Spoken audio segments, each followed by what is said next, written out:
Я приветствую вас, дорогие друзья, уважаемые гости и подписчики моего канала, а также канала Алексея Арестовича. Это прямой эфир, все вживую, все как есть, прямо сейчас, с колес на эту минуту. Все, что известно о переговорах, инсинуациях, провокациях и, конечно, фронте. И куда движемся, будем обсуждать. Алексей Николаевич, приветствую вас.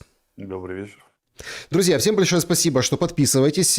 Каналы подсанкционные, но тем слаще быть сопричастным к нашим понедельничным прямым эфирам. Почему? Потому что у нас максимальное общение с вами. Что это означает? Вы можете оставить свои вопросы в чате трансляции Александра Шелеста, Алексея Арестовича. Ваши вопросы прозвучат в конце эфира обязательно. Также в сообществе абсолютно открыто можно оставить вопрос заранее, заблаговременно, как и в клубе, закрытом клубе зрителей Шелеста в Телеграм-канале. Спасибо, что и в это сообщество добавляетесь тоже. Если не хотите, собственно, никого ждать, то одним из первых ваш вопрос прозвучит по QR-коду, и канал поддержите. И, собственно, вопрос тоже с суперчатами, суперстикерами. Такая преамбула, прелюдия, и она важная. Но, Алексей Николаевич, вопрос сегодняшнего эфира самый резонансный, самый что ни на есть. И с него начнем. Как вы относитесь к информации, что Зеленскому передадут ядерное или биологическое оружие? Варианты ответов. Это по Паустовскому, типа фиолетовый луч. Верю, все перерастет в ядерный ад. Ну или какой-то такой эпизод обязательно должен случиться, иначе бы война давно закончилась. Третий вариант. Ну, наконец-то. Вот если чего-то вот это произойдет, то сразу все протрезвеют и закончат войну. И вот сам факт, что вот Украина чем-то обладает, сразу, в общем-то, все пойдет вниз, да, по эскалации. Ну или еще такой вариант есть. Это провокация для России. Бить первой. Очень интересный слив по поводу Палантира. Палантир официально крутит пальцем у виска, говорит, не-не-не, это какой-то хакер, вот этот бывший экс, не пойми кто, вообще ни один прогноз не сбылся. Но как-то тревожно, нет? Абсолютно не тревожно.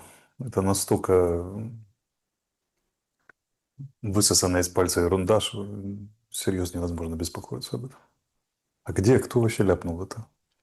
Но это есть очень, скажем так, потужный хакер бывший, инженер, да, скажем, работник, ну, как мы понимаем, бывший, да, работник, скажем так, Палантира, он в соцсетях прям публично Ким.ком заявил, что, во-первых, за всеми мировыми лидерами следят, причем пристально, ну, это там такой элемент тотальной слежки за каждым.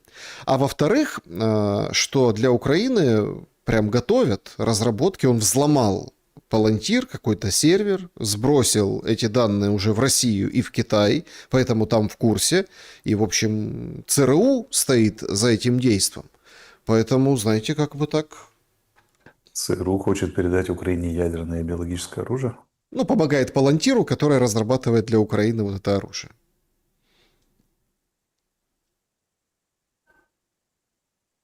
Это фиолетовый луч.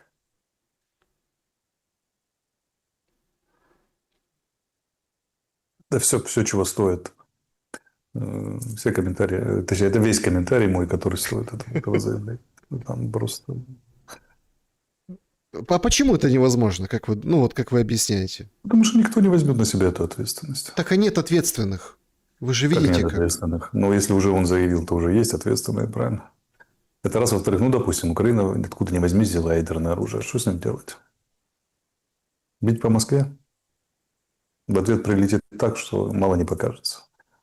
Что там еще? Сказать, что у нас есть, прилетит по тому месту, где оно есть, когда проведут доразведку. Или по тому месту, кто сказал.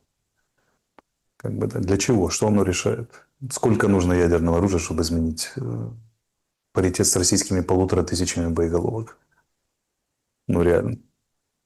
Но надо своих хотя бы 500, чтобы это какой-то был паритет. Передать 500 боеголовок Украине, это даже в деньгах просто очень дорого.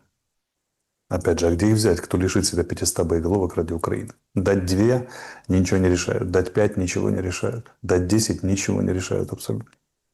Не является ни фактором сдерживания, ни как бы серьезным фактором на поле боя или там на стратегическом уровне. Опять же, средства доставки какие? И третье, Фламинго. ну, фламинго. И третье, да, это как бы, ну, полетит немедленно в ответ. Даже только на саму угрозу. Россияне хлопнут в ладоши, радостно скажут: о, отличный повод использовать наше тактическое, и полетит. Ну, то есть это все как бы ни о чем. Ничего не решает, никого не пугает, а последствия негативные для Украины максимально.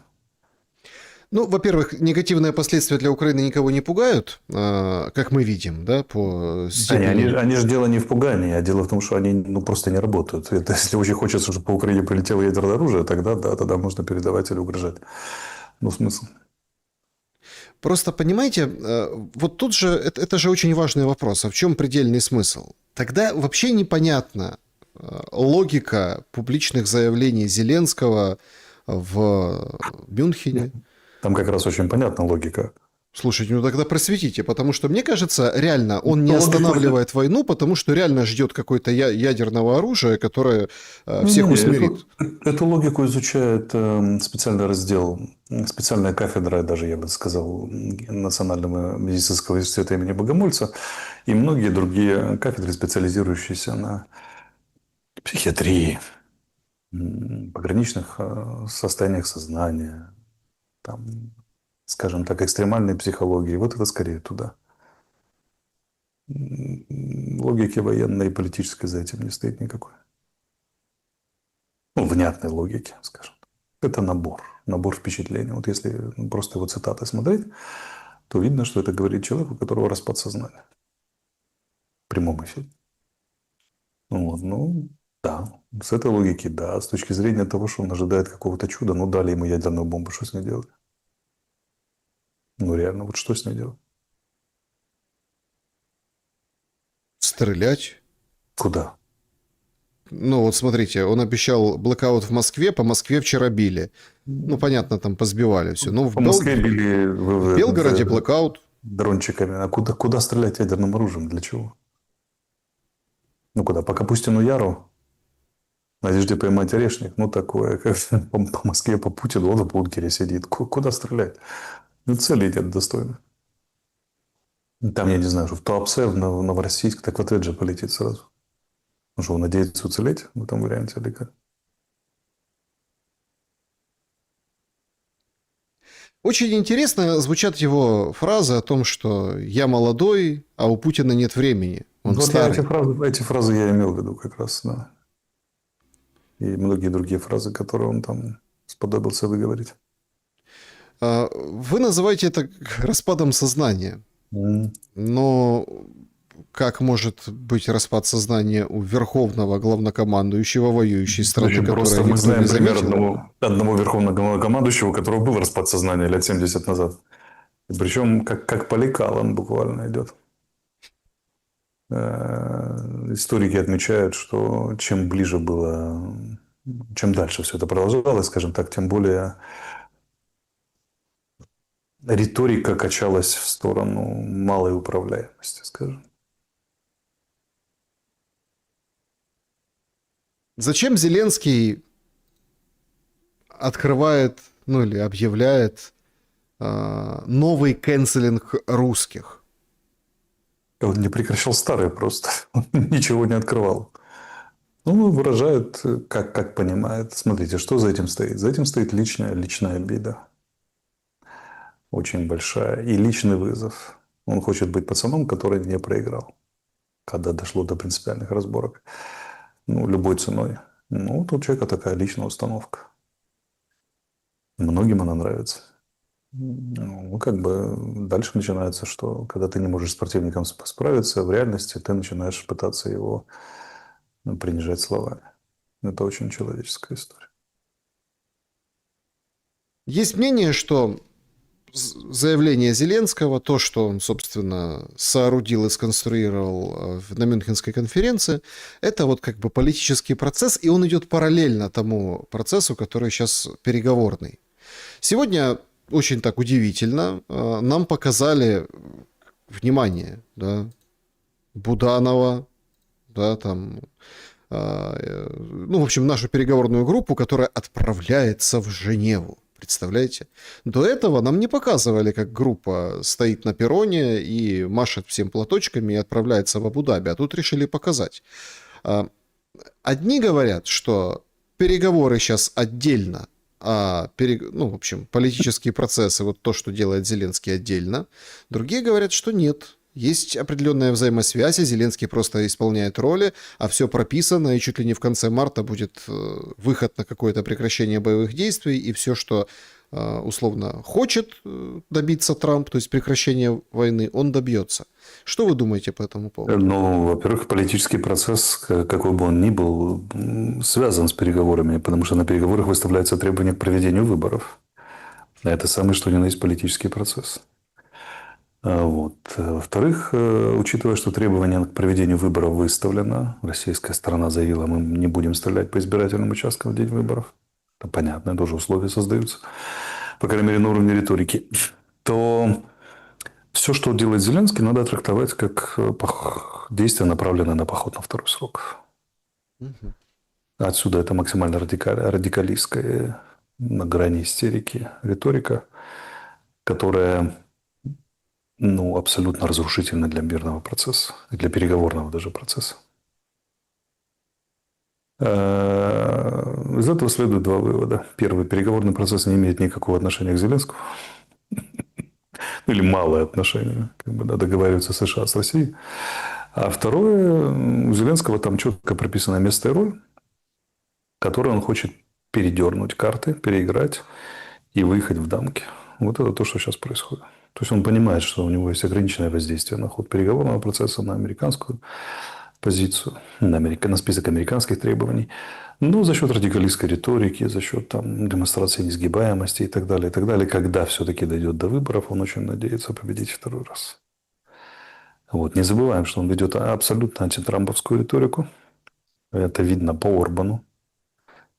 Чем больше комплиментов Трамп и члены его администрации делают Орбану, тем больше гадостей наговаривают одновременно Орбану Зеленский. И логика очень простая. Мы с вами о ней говорили. Сбить Трампа на промежуточных парламентских выборах в США, а потом с позиции президента. Пересидеть, переиграть, перебороть. Вот это логика Зеленского. Победить самому, сбить Трампа. Две задачи. Я прямо спрошу, не является ли условная капитуляция, проигрыш по всем фронтам Украины лучшим способом сбить Трампа? Мол, смотрите, при Трампе целое государство потеряли. Ну и что? При чем тут Трамп? Трамп скажет, я снизил помощь американскую на 99% за 2 года до поражения Украины тотально. Тоже европейцы проиграли, это не я. Ну, то есть отходные пути у Трампа в этом смысле есть. Он уже нарисовал все. Он уже не помогает Украине практически. Снижение помощи на 99%. Это так, прощальный поклон. Тогда получается, теперь во всем виновата Европа. Тогда получается, что Трампу, в общем, Зеленскому нужно вообще, в принципе, Трампа пересидеть до выборов следующих. Так я же ровно об этом и говорю. Его задача пересидеть Трампа. Снова добиться, чтобы пришли демократы в идеале. И снова получить то же самое, что он имел. Его поддержку как политической фигуры, риторики, поток денег, поток вооружений и так далее. Вечная дразнилка для России. А там он надеется, что он и пересидит и Путина. То есть у него откуда вся эта риторика про то, что Путин старый. Про Трампа неудобно говорить, что он старый, но он же и это имеет в виду на самом деле. Но он молодой, он надеется пересидеть обоих. Вот это его позиция.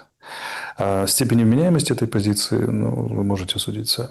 Я свое мнение высказал в начале.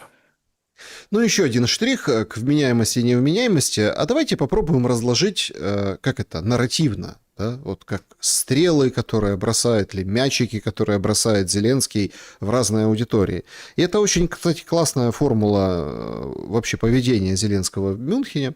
Значит, формула Зеленского для европейцев. Целая Урсула фон дер Ляйен озвучивает, говорит: «Изменись или умри». Формула Зеленского для россиян, которая на Западе: «Извинись и, в общем, улепетывай». И умри. И улепетывай. Да. Для украинцев формула: «Вывернись, но умри». Для всех россиян, в принципе, да, умирайте желательно по 50 тысяч человек в месяц. Вот Вот так это все выглядит в сухом остатке. Где-то цинично, где-то там, может, передернуто, но по большому-то счету, что в общем можно сказать о такой позиции? Это очень конструктивный набор предложений. Им прямо хочется принять всем сторонам его и немедленно ему последовать. Это же говорит лидер свободного мира. Как мы можем не прислушиваться? Идеальным решением было бы, если 50 тысяч россиян немедленно выстрелили себе в голову, там раз в месяц выстреливали, а украинцы добровольно отыскивали бусики ТЦК, садились туда и ехали в одном направлении. Вот. Европа же, конечно же, немедленно сменила свою политику.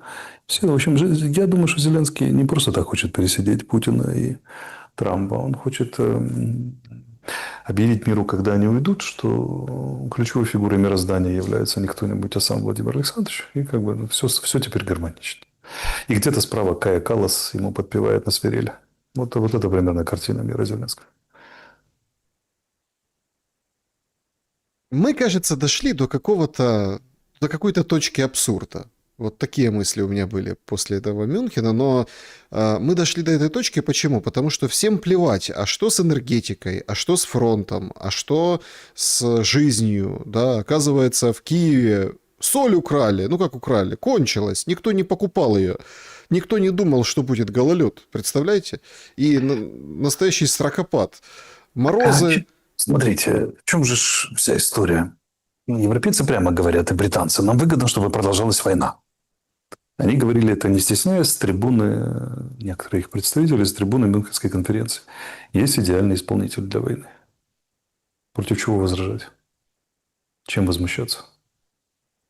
Тем, что в Украине Конституция не работает? Ну, так это ж там, я не знаю, кто-то там...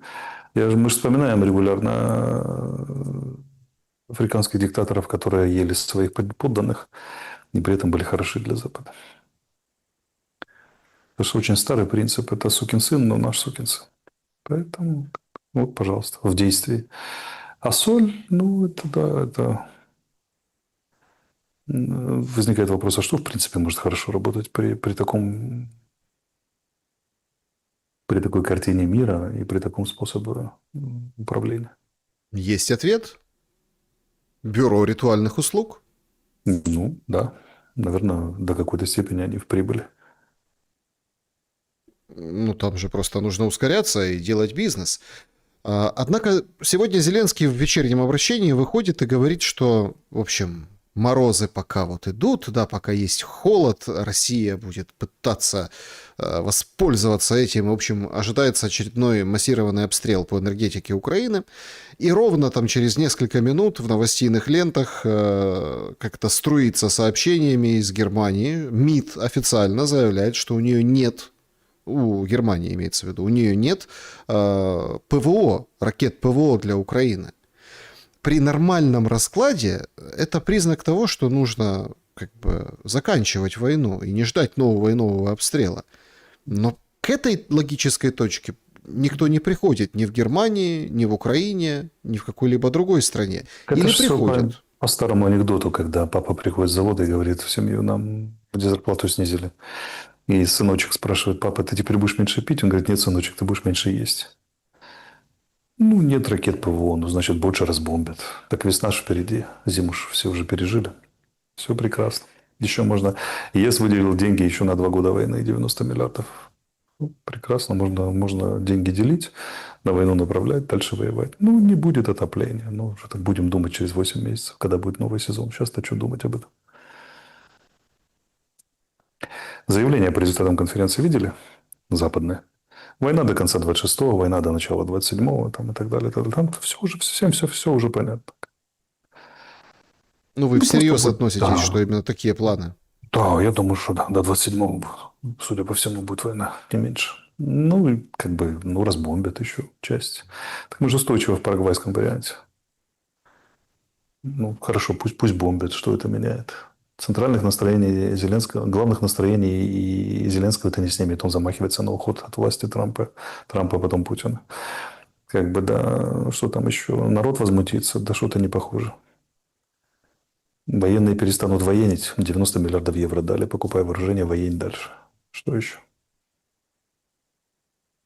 Надо признать, что заря надежды, которая приоткрылась с увольнением Ермака и скандалом был, который перед этим пропала. И мы, Украина опять в глухой реакции. Абсолютно. На ваш взгляд, как-то И эта глухая реакция устраивает всех партнеров. вы так вспомнили Ермака. На ваш взгляд, вот эта история с Галущенко, он сегодня получил содержание под стражей, его 15 числа ночью он уезжал, его сняли с паровоза, ну, с поезда, и, в общем-то, сразу подозрение, сразу вот суд, мера пресечения, содержание под стражей.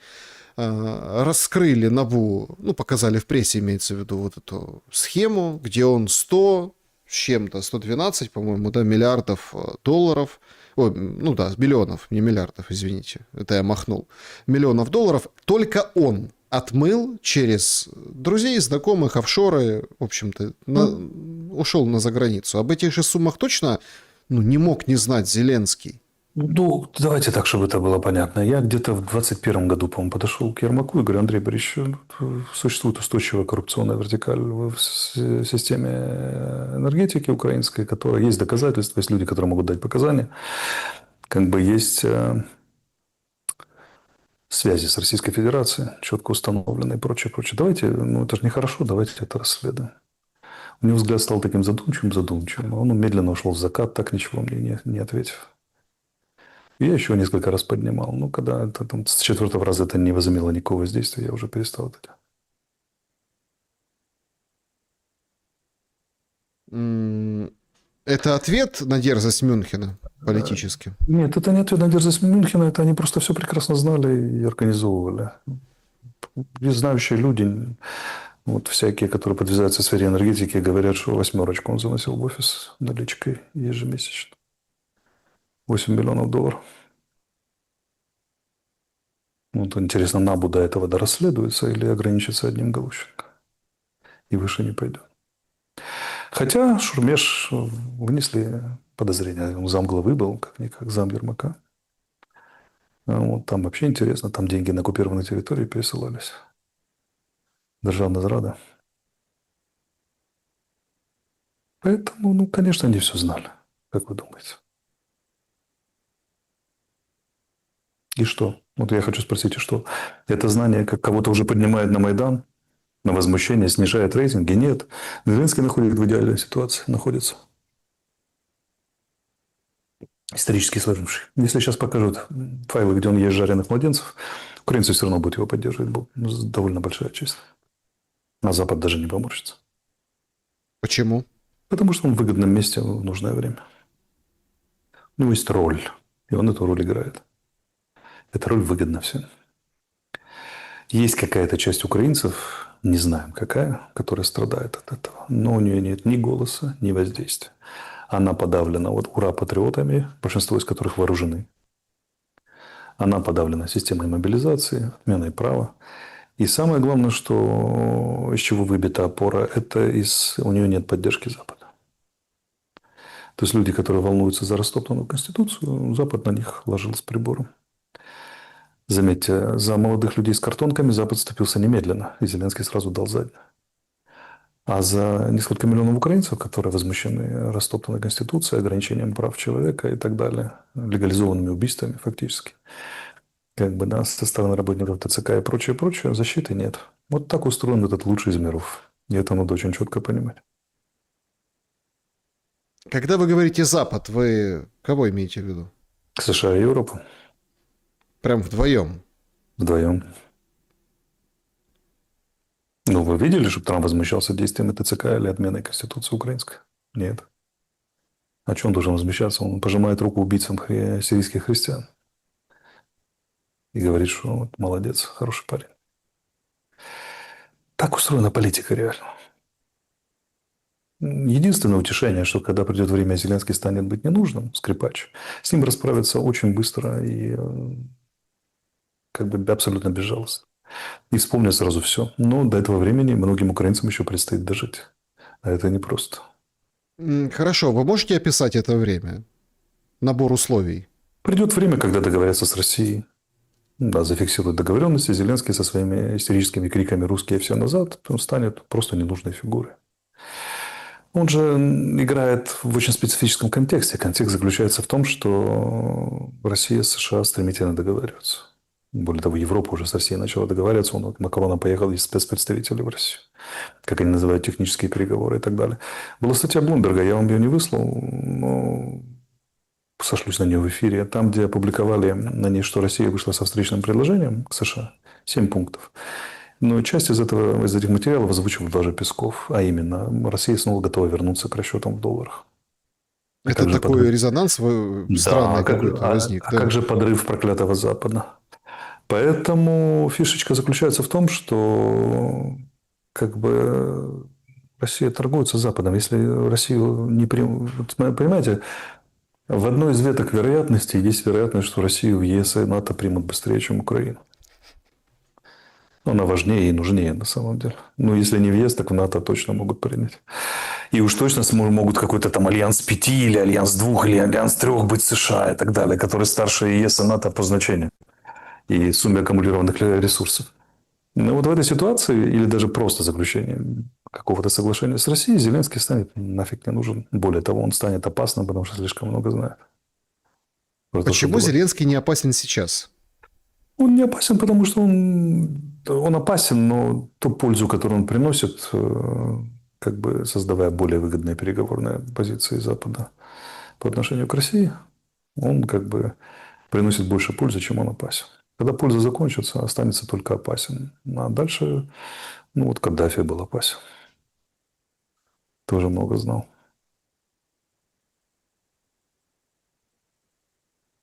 Алексей Николаевич, ну вот если мы попытаемся понять, что скармливают украинцам, я, если честно, был сегодня, ну, много вещей, конечно, поражает, но вот «Украинской правде» дал интервью Алферов.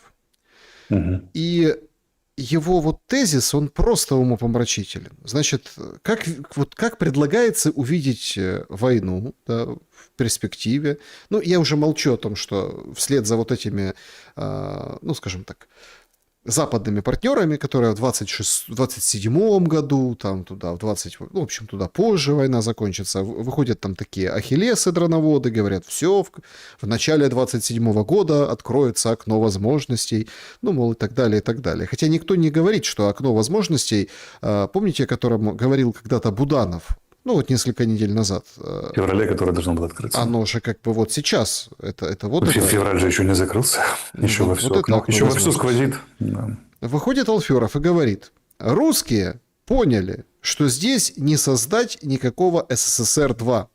Поэтому теперь их цель – абсолютное уничтожение Украины. Если они здесь и оставят кого-то, то это будут их рабы. И тогда они придут в каждый дом и будут всех уничтожать. Они хотят уничтожить здесь украинцев. Ну, Прокомментируйте, пожалуйста. комментировать. Понимаете, в Украине нарушена система охраны психического здоровья. Она Вы даже знаете, не в просто... день смерти, Да. Царство Небесное, кстати, Семену Глузману, Да. Фишеровичу, и, ну, эфиры были у меня с ним много, то есть, ну, знали друг друга в свое время. И это вот ваша апелляция к психическому здоровью, знаете, как какой-то такой грустный, Да, иронический да. знак судьбы. Да. Она разрушена. Это знают все, кто имел хоть какое-то отношение к этой системе. И слишком много людей, которые должны быть сидеть в покое, тепле и уюте, и где их должны гладить по голове и вести с ними задушевные беседы, оказалось на улицах. Оказалось в соцсетях. А некоторые, благодаря особо ярким выступлениям, которые в минуты роковые Отечества позволяют, ну, как бы стать фокусами внимания толпы, они даже попали на какие-то должности. Вот. В нормальном государстве люди с подобными умопостроениями, типа Алферова, типа Лесового, типа министра культуры, они где-то в районе больницы Павлова должны неспешно гулять по красивому заснеженному парку с аккуратно связанными сзади руками. У нас они занимают государственные должности и раздают советы космического масштаба и космической же жалости к ним, к этим советам. Это все пена. Пена существует только потому, что пенится главный тюбик у нас наверху.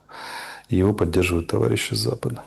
Когда, не если, а когда это закончится, эту пену смоют очень быстро. Вы не особо обращайте на это внимание. Я не рекомендую вам волноваться. Я рекомендую спокойствие, улыбчивость, хорошо заваренный чай и наблюдение за тем, какие причудливые узоры играет жизнь. Эти люди никогда не будут иметь, не имеют и никогда не будут иметь серьезного значения. Ни в мире политики, ни в мире культуры, ни в сфере образования. Это временная флюктуация. Как бы создана общей ненормальностью ситуации. Вот и все. М, Проблема только в том, что многие, я бы не хотел говорить там большинство, но большинство нашей аудитории, которая сейчас в онлайне, они переживают все эти события. Они не могут сидеть на берегу и Я ждать, пока понимаю. там проплывут трупы. Ну, здесь возможно, что в условиях, где государственная власть захвачена сумасшедшими, что можно делать? Беречь себя и своих близких доступными способами. Вот. Более того, не просто захвачена сумасшедшими, а поощрена этими великими охранителями прав человека на Западе. Поощряется к нарушению прав человека в Украине. То есть Запад предал же украинцев, на самом деле, в этом отношении. Ну, остается беречь себя и близких, исходя из конкретной социальной и личной ситуации каждого человека. Мое сочувствие. Тут без вариантов. Ну, как бы наша с вами... Эта ирония заключается в том, что люди смотрят нас на запрещенных каналах в Украине. Двух подсанкционных людей, лишенных всех прав, кроме гражданства. Вообще нам запрещено передвигаться по территории Украины даже. Ну, поэтому как бы это мы советуем таким же, как и мы, что ребята, надо какое-то время продержаться, пока история не смоет эту пену грязную. Ну, вот все. Понимаете, в чем дело? Вы ровно неделю назад говорили о том, что, ну, в общем, Россия приходит к определенному тупику, что если типа, ну вот, война не помогает, то что дальше? Договориться. Они все равно договариваются. Украине, ну вот кажется, Судьба что, Украины никого не волнует. что тоже... Нет, я имею в виду не судьба Украины, я имею в виду украинской стороне. Она ведь тоже приходит к этой ситуации. Нет, у нас немножко другая ситуация. Мы не сторона договоренности. Мы инструмент. И в инструменты мы пошли как бы добровольно. Поэтому инструментом его могут затачивать, его могут ремонтировать, но всерьез считаться с ним как-то в планы тех, кто использует инструмент, не входит. Поэтому Россия, как бы она не поломала свою стратегию, как бы она оказалась намного более слабой, чем она пыталась оказаться в этой всей истории, она все-таки сторона договоренности, а мы нет. Мы сторона, которая ставит перед фактом. Просто нас до какой-то степени к нам позитивно относятся и так далее. Вот могу вам процитировать меморандум, специально открыл статью Блумберга, области, где, согласно меморандуму Кремля, сходятся экономические интересы США и России. Напоминаю, это инициатива России. Долгосрочные авиационные контракты на модернизацию российского авиапарка, а также потенциальное участие США в российском производстве. 2. Совместные предприятия по добыче нефти и производству сжиженного газа, в том числе на шельфе, труднодоступных месторождениях, которые учитывают предыдущие инвестиции США и позволяют американским компаниям компенсировать прошлые убытки. 3. Предоставление льготных условий для возвращения американских компаний на российский потребительский рынок. 4. Сотрудничество в области ядерной энергетики и в сфере искусственного интеллекта. 5. Возвращение России к долларовой системе расчетов, в том числе возможно для операций с российскими энергоносителями. Сотрудничество в области сырьевых материалов, таких как литий, медь, никель и платина. Совместная работа по продвижению ископаемого топлива как альтернативы идеологии защиты климата и низкоэмиссионным решениям, которые выгодны Китаю и Европе. Заметьте, это предложение содержит в себе антикитайскую направленность. Занятие Кремлем не очень дружественной позиции по отношению к Китаю. Поэтому резюме очень простое. Россия как продавалась Западу, так и будет продаваться. Они убили такое количество украинских детей и развалили все на свете, да и российских тоже, только для того, чтобы наконец-то получить возможность торговать друг другом кружевными трусиками на новых условиях. Вот для чего была вся эта война. И непонимание этого не делает чести ни российским ура-патриотам, которые кричат, что Россия пробудилась, и теперь она на два ангела православных и православный и правоверный накажут Запад, ни украинским малферовым, которые кричат, что Россия пробудилась для того, чтобы уничтожить всю Украину. Она пробудилась вот для этого меморандума. Для того, чтобы передоговориться, кинуть всех и присосаться к США и в объятиях там что-то добывать. Это была главная и единственная цель российской политики. Поэтому... А Украина, судьба Украины намного более печальная. Я понимаю, как россиянам это горько слушать, но нас вообще никто не спрашивает. Мы счастливый инструмент, который не думает, а делает то, что говорят. Ну, и пытается нам что-то пыжиться, но это же все как бы...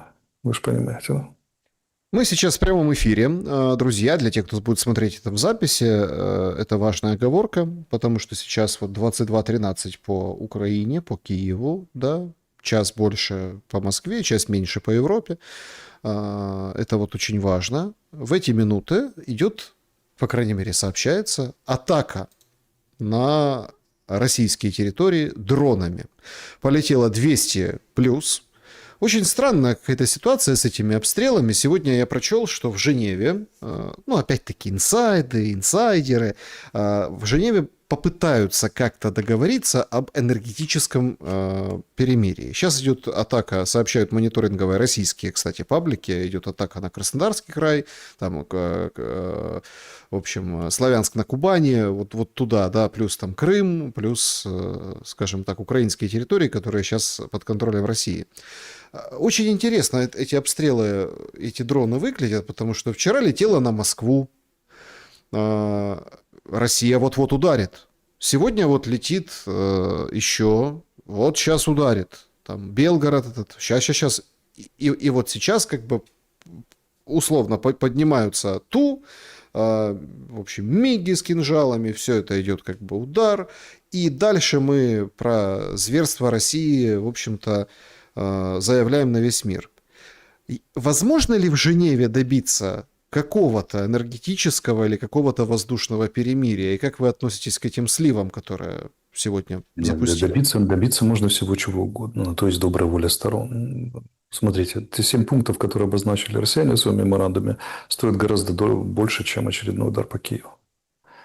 Они понимают, за что торгуются. Поэтому не было возмущений от покушения на Алексеева. Россияне не заняли публичную позицию.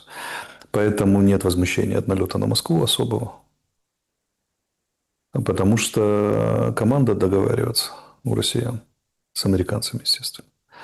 Противно, если бы они не хотели договариваться, если бы они хотели разрушить вектор или ткань переговоров, они бы выкатили огромное возмущение по поводу Алексеева, огромное возмущение по поводу ударов, пестрело бы заявлениями ТАСС, вышел бы Песков, вышел бы Лавров и так далее. Они все это замалчивают. Лишний раз показывая, что если нужно, чтобы побомбили Воронеж, но сделка была заключена, россияне спокойно, Кремль спокойно подождет, пока побомбят Воронеж. Вот он умеет жертвовать своими для таких вещей, а уж чужими. Поэтому смотрите, какие странные вещи происходят. Украина изо всех сил пытается дергать за ус Россию. Вопрос для чего? Остается открытым. Если вы хотите договориться и говорите о мире, но при этом делаете все, чтобы разрушить переговорную ткань, а россияне на это не реагируют. Вопрос, кто хочет разрушить переговоры? Вот мне интересно, что в голове Буданова творится. Вот он осознает, что он там глава офиса, он едет, представляет Украину, пытается добиться каких-то решений. И параллельно же видит, что его же сторона, и в частности его же бывшие подчиненные, исполняют в отношении России. Как бы, да, в отношении даже не России, а ткани переговоров самих. Как бы, да, вот они встречаются и говорят примерно: здравствуйте, мы нанесли сегодня удар 200 дронами по Москве. Россияне говорят: отлично, это замечательно. Давайте кофейку попьем, приступим к переговорам, потому что с утра сразу хорошее настроение переговариваться, правильно? Ну, вот. Или наши говорят им: ну вот вы по Киеву ударили, а мы по Москве бьем. Россияне говорят: ну так это же отличная почва для заключения сделки. Давайте продолжим. Поэтому, смотрите, надо обращать внимание на присутствие необычного и отсутствие обычного. Стороны, согласно Венской и Копенгагенской дипломатическим конвенциям, вступая в переговоры, должны воздерживаться от действий, которые препятствуют чему? Ведению переговоров. Ну, такова дипломатическая норма. Если стороны разрушают ткань переговоров, то ясно, что им сделка не нужна. Они, например, это делают под давлением третьей стороны, могучей, США могущества. не могут не переговариваться, потому что США будут санкции против России вводить и ограничивать помощь Украине. То есть тактика двойного ультиматума принудила Россию и Украину вступать в переговоры. Тогда логика понятна. И те, и другие разрушают переговорный процесс, хотя своими действиями перед США изображают, что они договариваются. Но как бы россияне замалчивают, повторюсь, слишком вопиющие вещи, на которые в обычном состоянии они бы взвились бы кострами синей ночи. Для меня это так однозначно. Россияне хотят заключить сделку, конечно, не с Украиной, а с США. И, видимо, переговоры идут успешно. Поэтому они закрывают глаза на вопиющие вещи. А украинские власти старательно пытаются развалить переговоры. Так это выглядит со стороны. Вопрос. В этих условиях может энергетическая сделка быть заключена? Конечно, может, если возникнет добрая воля. Добрая воля может вполне возникнуть у украинских властей даже в ситуации подрыва тех переговоров, так как они идут сейчас. Подрыва российско-американской сделки. Точнее, не переговоров, поправлюсь, они подрывают российско-американскую сделку. Не дают договориться с США и Россией. В этом основное направление усилий. И я думаю, понимая состояние энергетики, что народ не будет приветствовать, и легкая энергетика может помешать, например, получить нужный результат на выборах, далеко же не все удастся сбросить на Кличко и городские власти. Могут пойти и сказать: смотрите, мы молодцы, мы добились. Сколько оно продлится в этих условиях, учитывая, что генеральная задача разрушить российско-американскую сделку, это очень большой вопрос. Но украинцу уже все облегчение. Даже вот эти 5 дней, которые позволили подвести новые патриоты и защитить Киев во время следующего налета, даже это хорошо. Поэтому я приветствую любого рода сделку, тем более энергетическую. У меня мама замерзает в Киеве, извините. И тысячи, десятки тысяч, и сотни других тысяч мам. А с другой стороны, даже, скажем так, сколько бы она ни продлилась, даже если она сутки продлится, уже хорошо. Поэтому, если она продлится дольше, еще лучше. Мы не можем ее не приветствовать, но мы должны же понимать и всю архитектуру того, что происходит.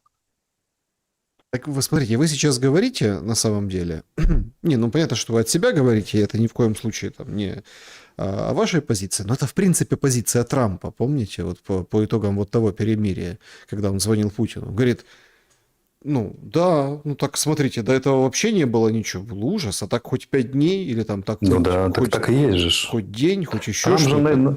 Трамп же в хорошем смысле наивен, как дитя, он говорит, как есть. Так а Трамп видит архитектуру? Конечно, видит архитектуру.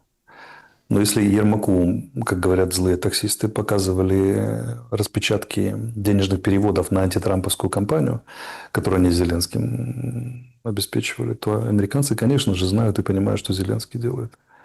Но он пока выгоден, потому что резкое его снятие неподготовленное, это что? Это неуправляемость. Все понимают, и все старательно делают вид, и все продолжают переговариваться. Основным содержанием является обостренная попытка администрации Путина договориться с американцами даже ценой занятия антикитайской позиции. Еще год назад, напоминаю, было очень много разговоров про зону юаня, про отказ совместно от долларов, рупий, юань и так далее. А сегодня все, они уже...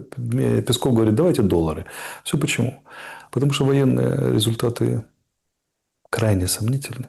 Шантаж Запада и администрации Трампа не удался. Санкции Трамп вводит, он не оказался в этом смысле пластилиновым. По Венесуэле влупили Иран на очереди.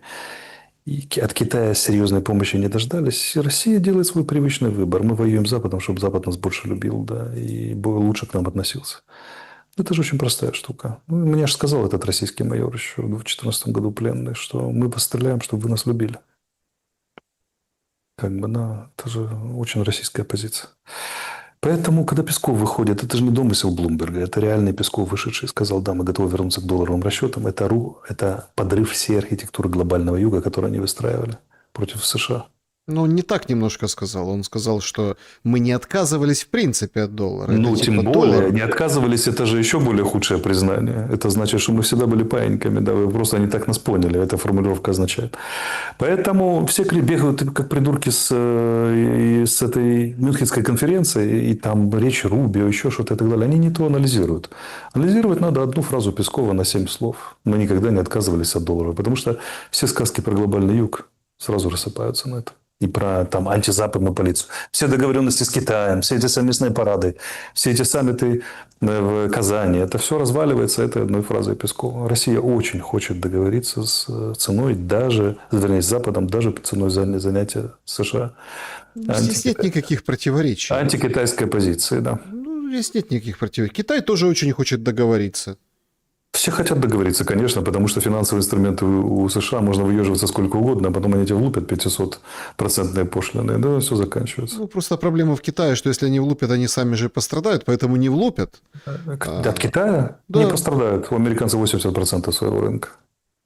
Они, скажем так, они пострадают, но Китай пострадает значительно хуже. Намного неизмеримо хуже. Поэтому и все это знают. Ну, так, понимаете, это очень печально для многих. Но США, зараза, самая сильная сила в этом мире. Пока. Может, ли через 400 или через 20 это будет не так, но пока это так. И пределы возможного ответа глобального юга мы сейчас видим.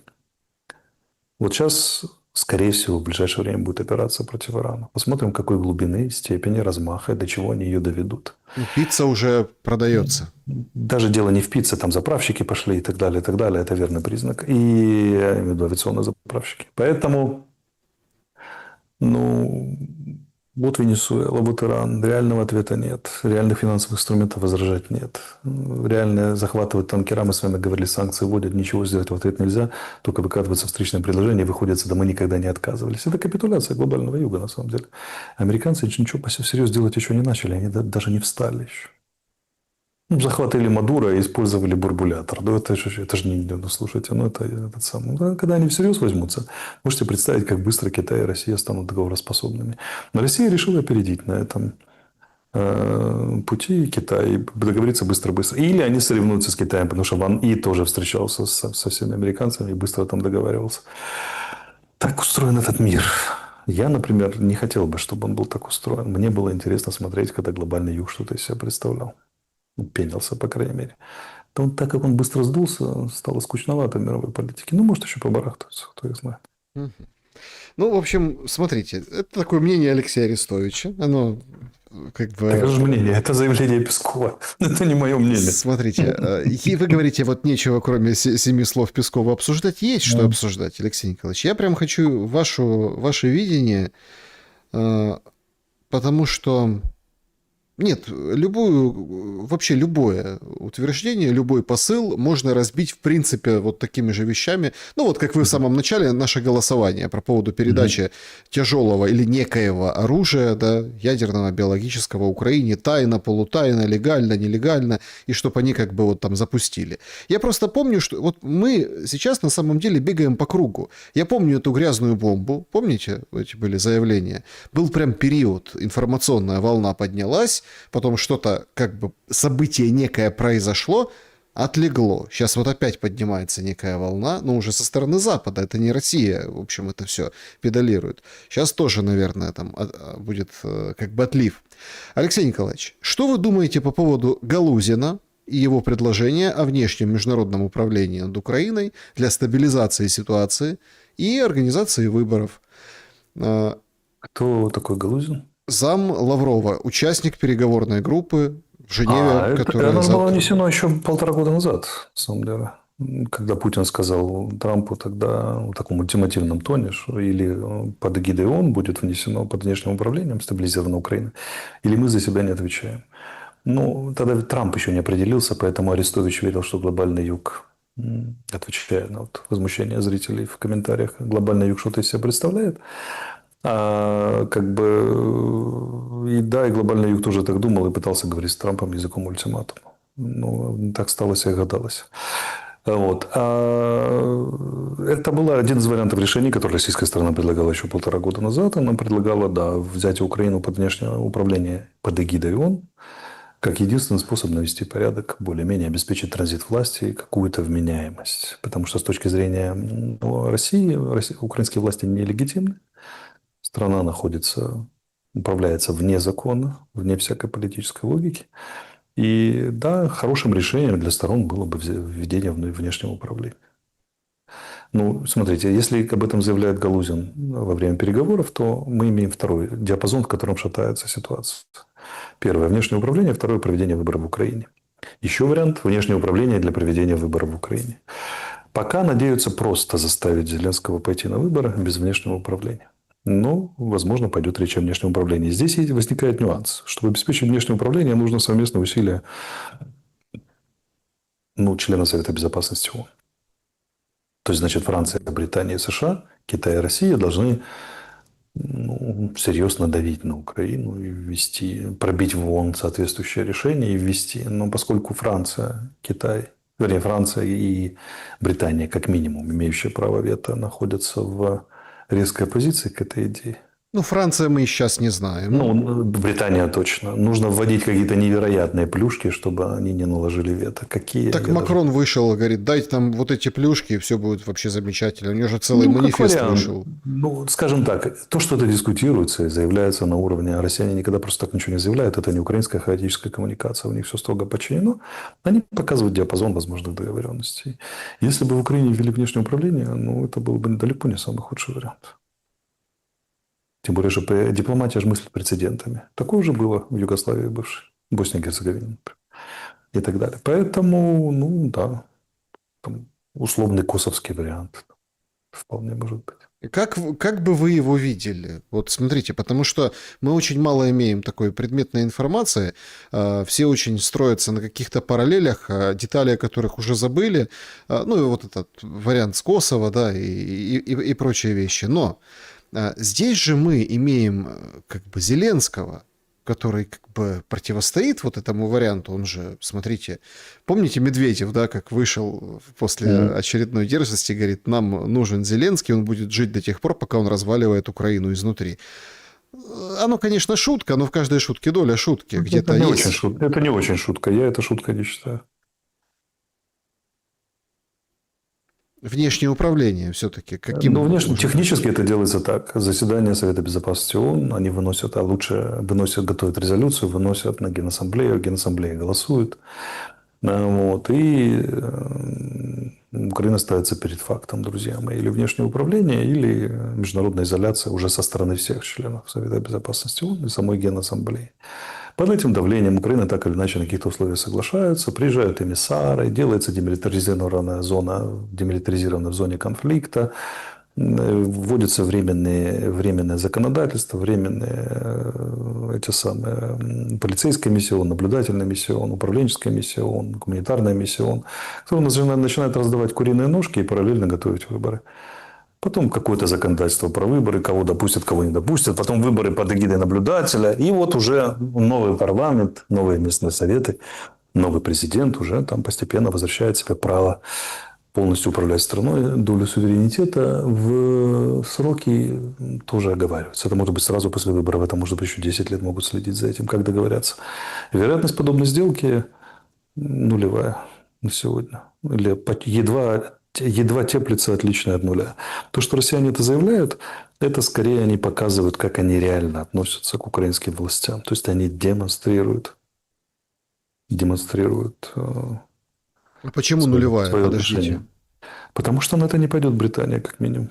Да и Генассамблея на это уговорить сложновато будет. Хорошо, гипотетически. Опять мы ничего тут не сидим, не замышляем в прямом эфире, но ведь много было таких разговоров. Вы помните, я помню первый материал «Политико», где «А если убьют Зеленского?» Помните, прям так четко, и все так переполошились. Тогда вышел Ермак и говорит, будет военный кабинет, там вот это, пригласим туда Стефанчука. Мы, по-моему, с вами тоже говорили когда-то. Смотрите, если вдруг уберут Зеленского, то не понадобится внешнее управление. Парламент станет центром принятия решения, с ним договорятся очень быстро. Какой? У него диарея. С диареей будут принимать решения, подписывать, голосовать. Да, их вылечат. Прилетит группа международных врачей, врачи без границ миссия, и этим ограничится вмешательство. И им быстро расскажут, куда, как и что. Поэтому здесь все проще. Украине же сословная монархия. Уж на что Иван? Сколько в истории примеров, когда царь абсолютное безумство творил, но никто не мог возразить. Грозный, Гитлер. И так далее. Сталин в 1953 году, пока не упал в лужу. И так далее. То же самое у нас. Все понимают, возразить не могут. Если он по какой-то причине пропадает, то все решится очень быстро. Без временного управления ООН. Хорошо, а как Все тогда... станут ужасно сговорчивыми. Да. Погодите, а как тогда при живом Зеленском может этот сценарий разыграться? А Он вот же как никак. сегодня, или вчера, или сегодня, вчера, да, в этом, в Мюнхене, хотел сказать, в Давосе, в Мюнхене, он же как говорит, 90% украинцев не хотят выборов. Вот, типа в этом. Вот так он будет сопротивляться до последнего, поэтому с ним что-то придется сделать, прежде чем временное управление будет введено. Уж парламентское, леоновское и так далее. Ну, а будет ли это принято решение, это большой вопрос. Пока он устраивает очень многих, слишком многих. Идет атака сейчас Сочи, Севастополь, воздушная тревога дронами, ну, в общем, бьет Украина, украинская сторона. Это прямой эфир, друзья, поэтому мы, ну, я так одним глазом смотрю на новости, и мы там держим руку на пульсе, и мы понимаем, что, ну, так работает. А потом скажут, вот нас обстреляли, а нас за что, понимаете? Это какой-то мем. Ну, у нас же есть отговорка, на нас же напали первыми. И это извиняет все, что мы бы не делали. Тут это изменить не удастся. К этой логике призвать не удастся. Но понимаете, когда вот я пишу тоже в комментарии, вот ты там, который эфир говоришь там о том, что там сугробы, снег, гололед, или там, например, Одесская трасса, Киев-Одесса, сейчас вся в дырочку, невозможно проехать, как после бомбежки. Это Сошла. перфолент. Сошла дорога, сошла. И что это, там, станции метро Черниговская, Теремки, упал потолок на одной и на второй. И причем так написали в отчете, это потому что русские стреляют, оно там что-то, наверное, тряслось, повредилось и упало. Кошка вымыла котят, это Путин виноват, это же понятно. Но я бы хотел немножко перейти, за что ценны наши эфиры с Алексеем Николаевичем по понедельникам на его канале, здесь, в прямом эфире. Давайте пройдемся по фронту. Меня интересует, как обычно, там пару моментов, один из которых я бы хотел вот с чего, собственно, начать.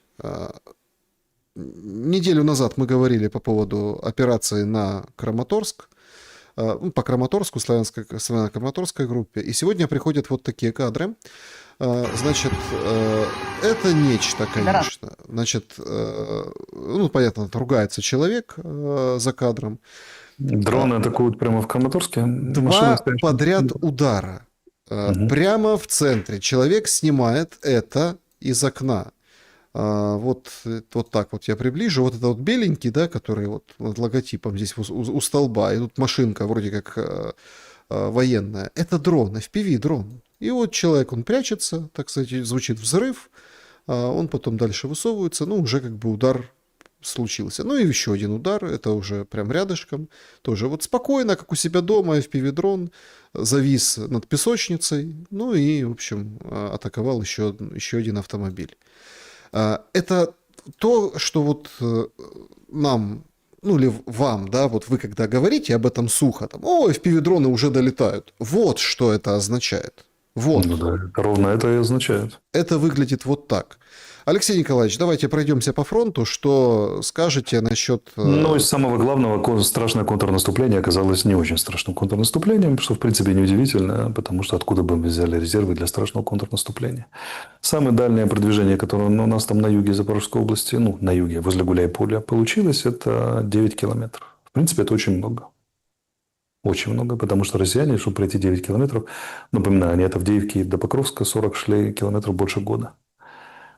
А тут пятую часть прошли за 2 суток, украинские за 3. Алексей Николаевич, при всем уважении, 9 километров Да. я искал, смотрел, всматривался.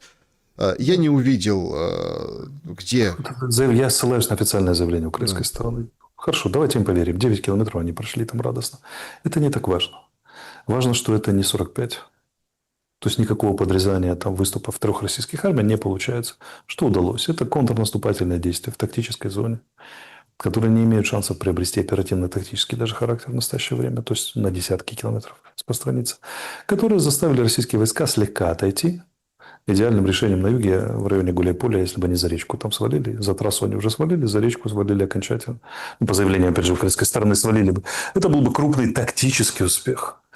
Замедлить темпы выбран момент удачно, потому что эти российские группировки 2 месяца непрерывного наступления, и они подистощены чисто физически. Второе направление выбрано удачно, и Сырский сыграл свой любимый Да, удар по сходящимся направлениям. Но на удар это не тянет, это на действие в тактической зоне. Их оказалось достаточно, первое, для информационного повода. Второе, это явно делать под Мюнхенскую конференцию. Мгм. 100%. Потому что показать, смотрите, мы еще можем. И под переговоры. И третье, ну, информационного резонанса намного больше, чем практической пользы на поле боя. Хотя отрицать ее нельзя. Но есть еще зоны, где мы там пошли храбро в контратакующие действия. Это контрнаступательные. Это в районе Ливана. Там немножко пошли вперед. И так далее. Ну, теперь там можно выбрать, зрители могут выбрать точку зрения, с какой смотреть на это. Предлагаю варианты. Например, ура, мы контратакуем. Второе, ну, блин, хорошо, конечно, но принципиально ничего не меняет. Я ближе ко второй склоняюсь. Но опять-таки, смотрите, мы сейчас становимся заложниками определенных информационных манипуляций. Российская сторона дает продвижение, на карте Deep State этого нет. В районе Лимана как раз-таки существенный рывок вперед российской армии. Ну, понятно, это россияне дают, у них там своя карта, у них свой Ну, почему? Deep Представь State. себе, что они сказали правду. Так одно же другого не отменяет. Смотрите, вы можете пойти вперед. Батальон какой-то там или бригада. И радостно пройти 1,5 километра, занять посадку и там сидеть. А соседи справа и слева провалиться. Это вполне может быть одновременно. Или, например, вы пошли вперед, даже что-то отбили, а они отбили обратно. Это же динамичная структура. Именно поэтому Deep State, значит, сегодня публикует очень, ну, она на днях публиковала очень интересный материал, такой Coming Out Deep State. Короче, все, что вы видите, вот это серенькое, они все официально признали, говорят, ребята, серенькое, это означает, что могут быть как наши, как не наши, как другие, как чужие. Короче, через полосица, может быть, и вообще как бы это ничего не означает. Вполне возможно, что вот, ну, как вы говорили, да, если серым закрашено, то там уже есть россияне. Все.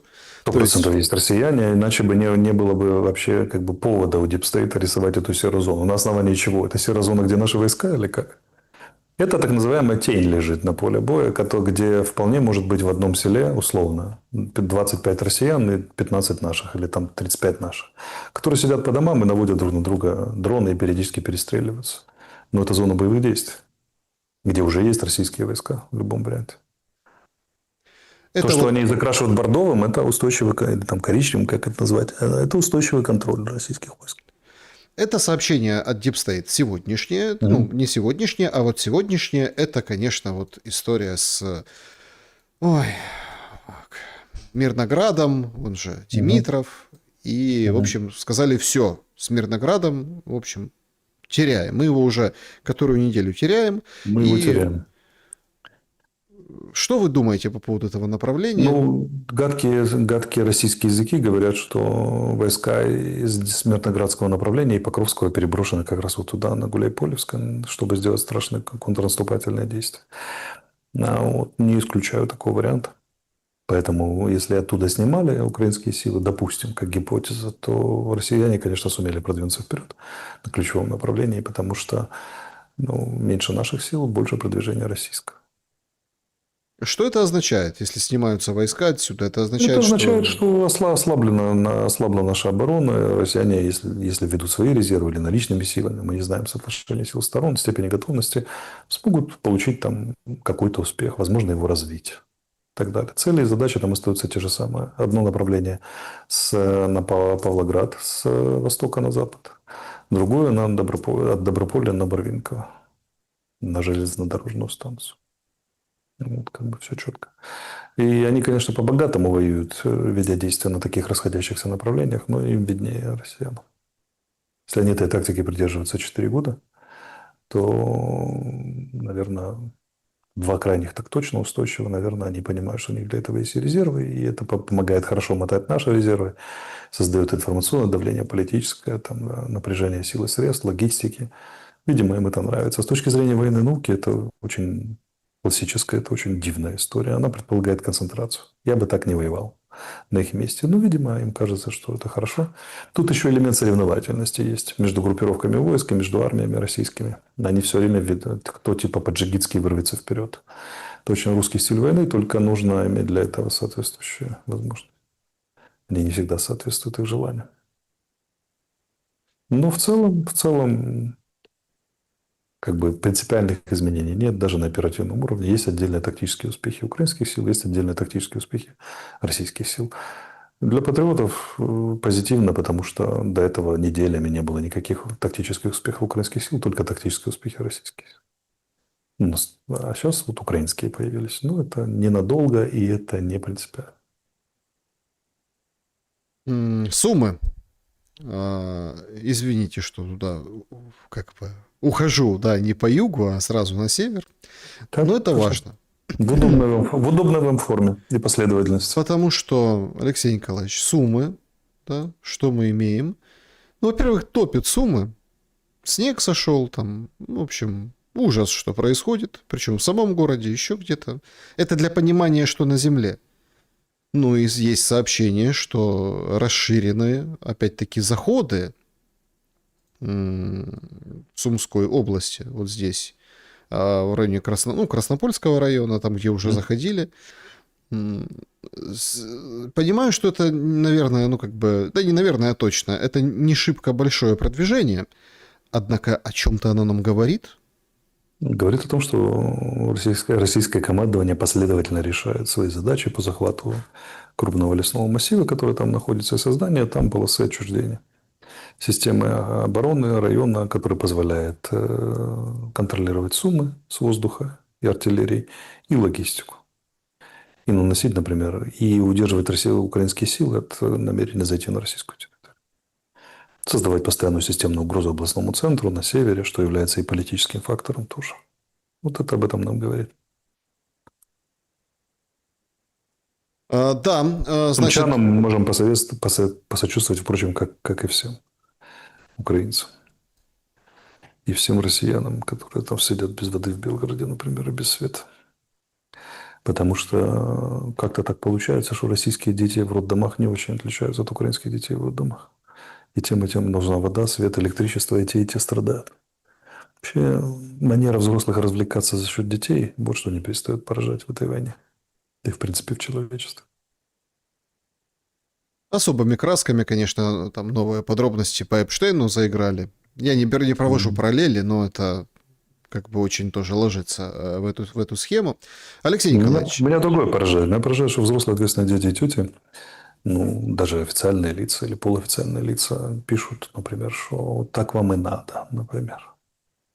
Кому надо? Детям?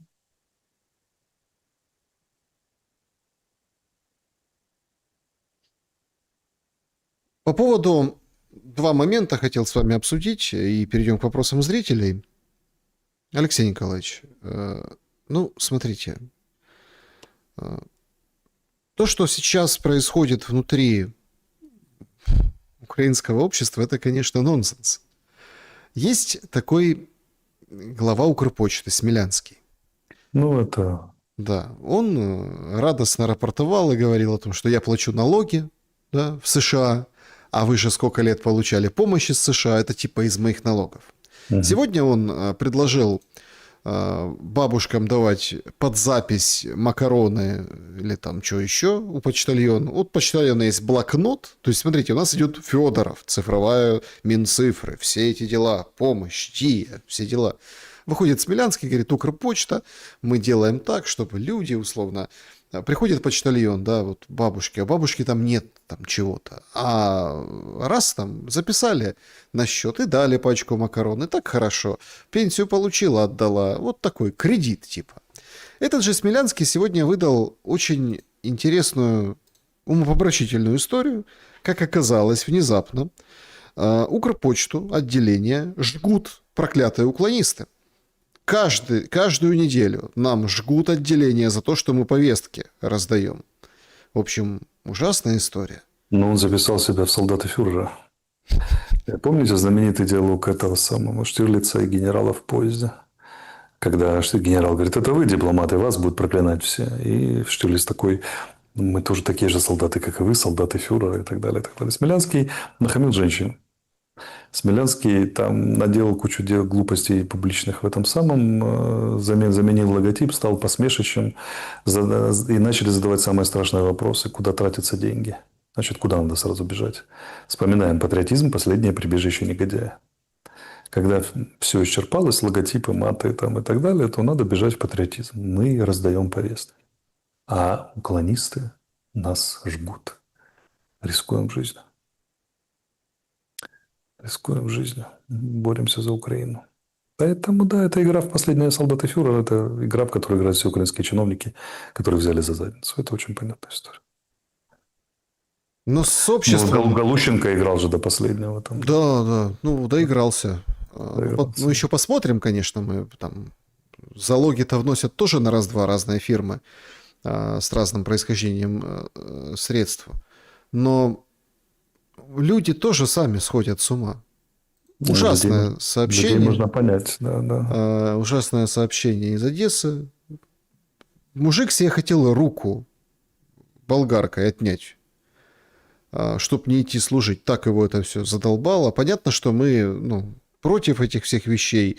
Еще раз повторю, и у меня в эфире много раз там есть, там, например, там, психоаналитик Спартак Суббота, говорит, у него вообще позиция такая, говорит, значит так, говорит, смотрите, выдыхаем там, подышали, да, не то, как этот Милованов рассказывает, если вам холодно, подышите. То есть всегда есть шансы. Можно уйти в СЗЧ, можно с учебки, можно до учебки, можно... То есть не надо драться, вас изобьют и, в общем, покалечат. Ну, то есть включайте голову, рацию.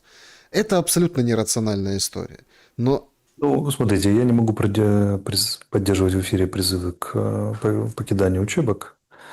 Вот. Но по поводу этого скажу. По поводу психического здоровья могу сказать следующее, что во Львове отец застрелил 2 детей и застрелился сам. Да. Это пострашнее будет, чем взрослый человек, который решил себе руку отпилить.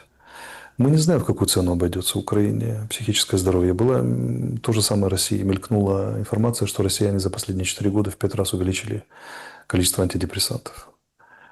Вот, потребление. Поэтому аналогичных цифр по Украине не предлагают. Поэтому, что я могу сказать, что идут кровавые жертвоприношения, такая черная месса непрерывная. Есть люди, которые понимают, что происходит, стараются как-то поддерживать друг друга. Есть люди, которые с удовольствием служат эту черную мессу. Да, и требуют еще больше жертв, еще больше крови, еще больше вот этой сладкой энергии, трупоедения. Но важно занять личную позицию. А простых украинцев понять можно, потому что, впрочем, как и любой народ, находящийся под таким давлением, это же, ломают сознание всеми доступными способами. И власть, Подождите, вот понимаете, в чем фишка? Власти вместо того, чтобы защищать сознание людей, они же его и развращают, разрушают первыми. В этом же вся история. давайте на примере и давайте поспорим. Я не понимаю, за что и почему нужно всем надевать шлемы, рисовать картины, где возле этого шлема нимб, и, собственно, пихать этого спортсмена, недоолимпийца, несостоявшегося участника Олимпийских игр, по всем симпозиумам. Так это же вот как раз ровно про что я говорю. Смотрите, для чего создавались Олимпийские игры 2500 лет назад? Они создавались, чтобы прекращались все войны. Технически это какое действие? Мы фиванцы, мы афиняне, мы спартанцы, мы там из Коринфа. Но в это время мы все эллины. Мы не воюем с друг другом. Да? Мы вспоминаем, что мы что-то больше. Потом человечество научилось, что, несмотря на то, что оно далеко от идеала, оно научилось, что наука, искусство и спорт, может, еще несколько сфер там, да, это вне политики и вне войн. Там мы люди, там мы не племена. В 21 веке, когда речь идет об освоении Луны, искусственном интеллекте, у человека всегда стоит, я не говорю про государство даже, у человека есть персональный выбор всегда. Ты ассоциируешься со своим племенем или ты ассоциируешься со всем человечеством. Идеальный выбор – это когда ты и племя ценишь, но понимаешь, что есть человечество. Человечество – старшая история. Вот покуда есть государство, есть насилие, есть войны. Это специфическая ситуация. Но спорт – это специальная зона, искусство и наука – специальная зона, где можно быть выше племенных разборок. Что делает украинский спортсмен? Он приносит племенные разборки в зону специально освобожденную от племенных разборок. Что делают украинские спикеры? Они начинают это поддерживать. Ему дают орден, ему дают там 1 000 000 гривен премии. Там Пинчук бегает с этим шлемом там и так далее. Уже картинки начали рисовать про продаю картинку, значит, про то, какой он молодец, святой шлем, там, и так далее, и так далее, и так далее. Персонально мне его очень жаль, потому что человек слил свою спортивную карьеру в унитаз и гордится, что он стал жертвой. Общество. Теперь мне жаль украинское общество, потому что общество– племя, где единственными социально одобряемыми ролями становится жертва и герой, а герой– это просто отложенная жертва. Оно обречено. Понимаете, очень скудное мышление и интеллектуально-ролевое разнообразие. Такие общества не выживают. Это технически невозможно. Для этого нужен более широкий спектр ролей и допустимость более широкого мышления, кроме триггерного мышления, куда, как ни скажи, куда ни повернись, уже Ступка плохой, Лобановский плохой у нас. У нас же все плохие уже, понимаете, да? Дернуться нельзя. Общество занимается самокастрацией. Оно сводит себя до одной-двух примитивных схем, поощряет это. А товарищи типа из политики, вот, улыбающиеся за плечами этого спортсмена, они это используют как политическую технологию. Украинцев измордовали. И измордовали даже не столько морозом, там, обстрелами, этим ТЦК, самосхождением, сколько интеллектуально измордовали. Их забивают в колодки, просто запрещают шевелиться, запрещают думать и прочее, прочее. И немедленно запускают «Шакальный экспресс» для тех, кто уже не как мы с вами по-русски, а по-украински пытаются что-то говорить и возражать. Ну, целый народ взят в заложники. И этот народ насилует ментально, насилует физически, по-всякому. И если разбираться, ну, какой объем страданий причиняет враг и какой объем причиняют свои, то я думаю, что враг уже отстает. И отстает давно. Это выбор людей, которые волею судеб получили право управлять этим народом, брать его в заложники. Это был неизбежный выбор, глядя на то, как развивалась Украина с 91 года. Потому что, условно, олигархат заинтересован в том, не олигархат, а черные элиты, вот эти все заинтересованы в применении специфических политических технологий, а лучшая, которая работает, это технология чего? Разделяя власть. Старые добрые времена.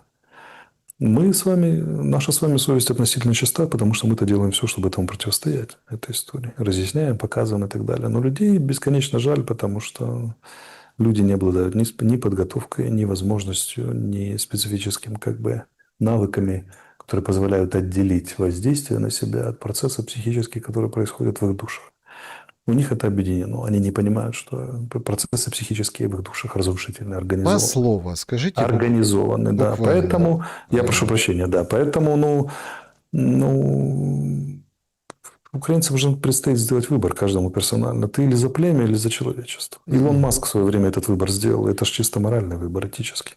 Он не пишет на платах электрических, которые он выпускает. Он же пишет «сделано людьми на земле». Он не пишет «сделано в США». Он выше племенного мышления. Украинцы – прекрасные люди. Украинцы милые, прекрасны в своих достоинствах, очень очаровательны в своих недостатках. Но если и стоит бороться за Украину, только за Украину, которая открыта миру.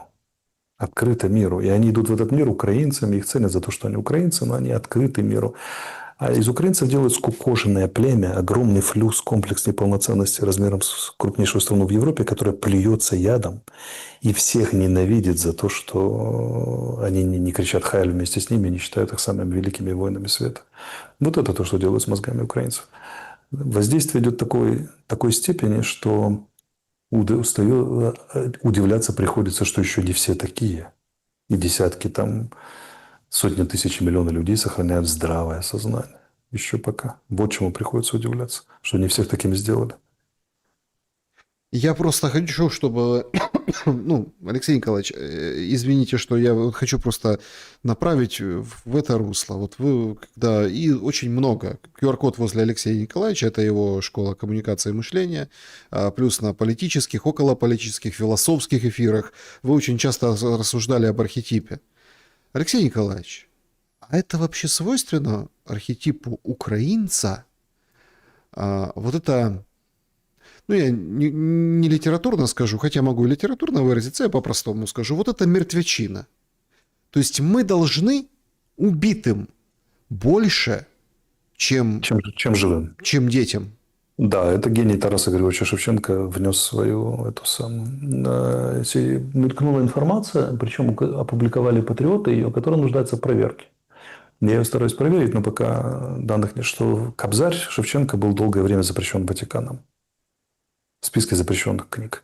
Ну, потому что там прямые призывы к насилию, воспевание, смакование подробностей, там перебитые суставы, кровь, снимание шкуры живьем и призыв к геноциду отдельных там народов, поляков и евреев, как бы, да, и русских. И поэтому это надо уточнить. Но это оценка Ватикана, если это правда, это оглушительный факт. Шевченко был гений, безусловно. И он гениально создал абсолютно некротическую свод литературы корпусов, ну, в воображении тяжелого маньяка только способного. А у нас это возведено в канон. Это изучают дети в школах. И поэтому, да, к украинскому очень чистому, очень живому на самом деле и жизнерадостному архетипу мертвечины домешали конкретнейшим образом. Я не думаю, что это свойственно нам как изначально, но вот гений Шевченко домешал. И весь этот культ смерти, весь этот культ героев, жертв и так далее, и так далее. Ну, вот смотрите, признаки. Насильственная постановка на колени всех в 9 утра. Как бы, да, остановка По машин. закону. По закону, да, закон приняли у нас такие. Но это же некротический культ. Если в начале войны, когда мы были молодой светлой демократией, которая борется с Россией, мы вспоминали, я в частности вспоминал, что во Владимирских лесах, там севернее Москвы, историки говорили, что там живут людоеды, как бы, да, с людоедскими практиками, то теперь вот эта нежить и некрофилия, она же пронизывает всю официальную и неофициальную риторику так называемой в кавычках патриотической части Украины. И из страны делают некротический культ, как бы, и так далее.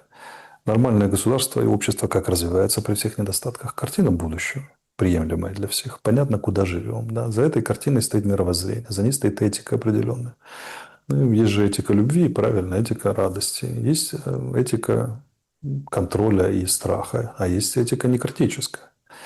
И все это началось с акулки и с трупов российских солдат, которые выкладывали там по шрифтам и так далее. Песни Вань про Ваньку Да. и пакет. Да, против чего ваш слуга честно предупреждал покорный. Почему? Потому что когда сначала начинается все с чужих, а потом переносится на себя.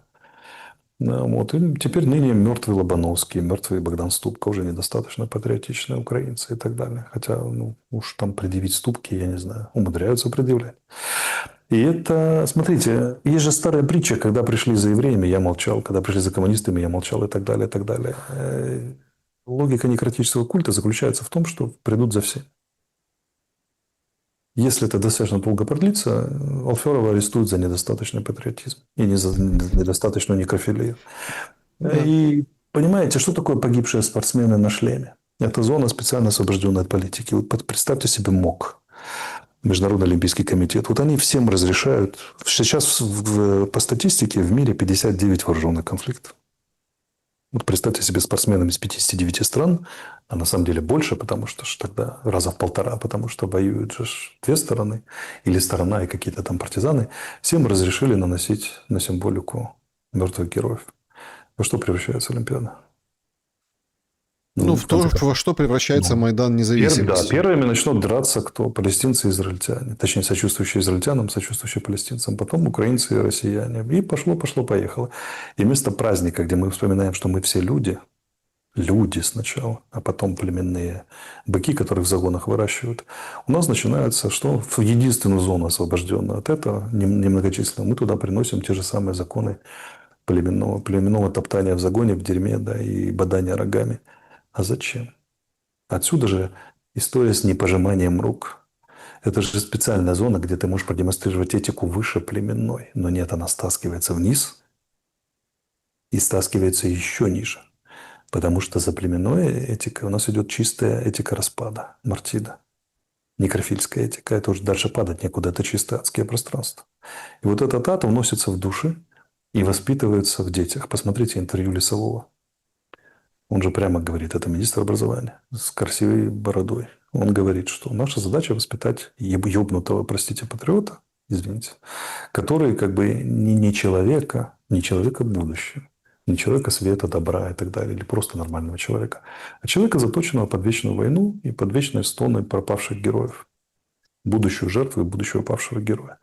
Но в нормальном государстве к этим людям приехала бы бригада людей в теплом халате, с теплым питьем и уколом успокаивающего. У нас это министры. Страну провалили в некротический культ. Отчаявшиеся люди воспринимают это как норму, по крайней мере, норму для войны. Это только усиливает это инферно и закручивает спираль все глубже и глубже. Поэтому мне это было ясно, когда еще в офисе работал, почему я так активно возражал против всего этого. А начинается с призыва внеконституционных и внеправовых расправ с врагами и расчеловечивания с внутренними врагами. Как бы вообще нельзя людей бить по почкам там, да, и пытать пожилых. Но всяких там архимандритов запорожских можно, потому что они же с ФСБ, УПЦ, как они говорят там, да, УПЦ, ФСБ. Как бы нельзя вообще там как бы желать смерти детям, но российским детям можно как бы желать. Они же на нас напали. Нельзя писать на мертвых солдат, но на российских солдат можно, они же агрессоры. Нельзя выкладывать телами. Нельзя радоваться, что акула съела на глазах отца, сына. Ну, по отношению к россиянам можно. А потом эта болезнь, она же, смотрите, если яблоко начало гнить, оно же не может остановиться. Яблочко гниет, гниет, гниет, и как бы уже самую сердцевинку своих захватывает. И самое главное, никто не собирается останавливаться. У нас это министры уже, у нас была неделя парадов заявлений министров. Давайте запретим всю русскоязычную литературу. Чтобы вообще в Украине не было. Но возникает технический вопрос, а как с Европейской хартией языков? У вас уже лучший друг Украины и самый главный ненавистник Путина Кая Каллас выходит и говорит, вступление Украины в ЕС Мы не знаем, когда.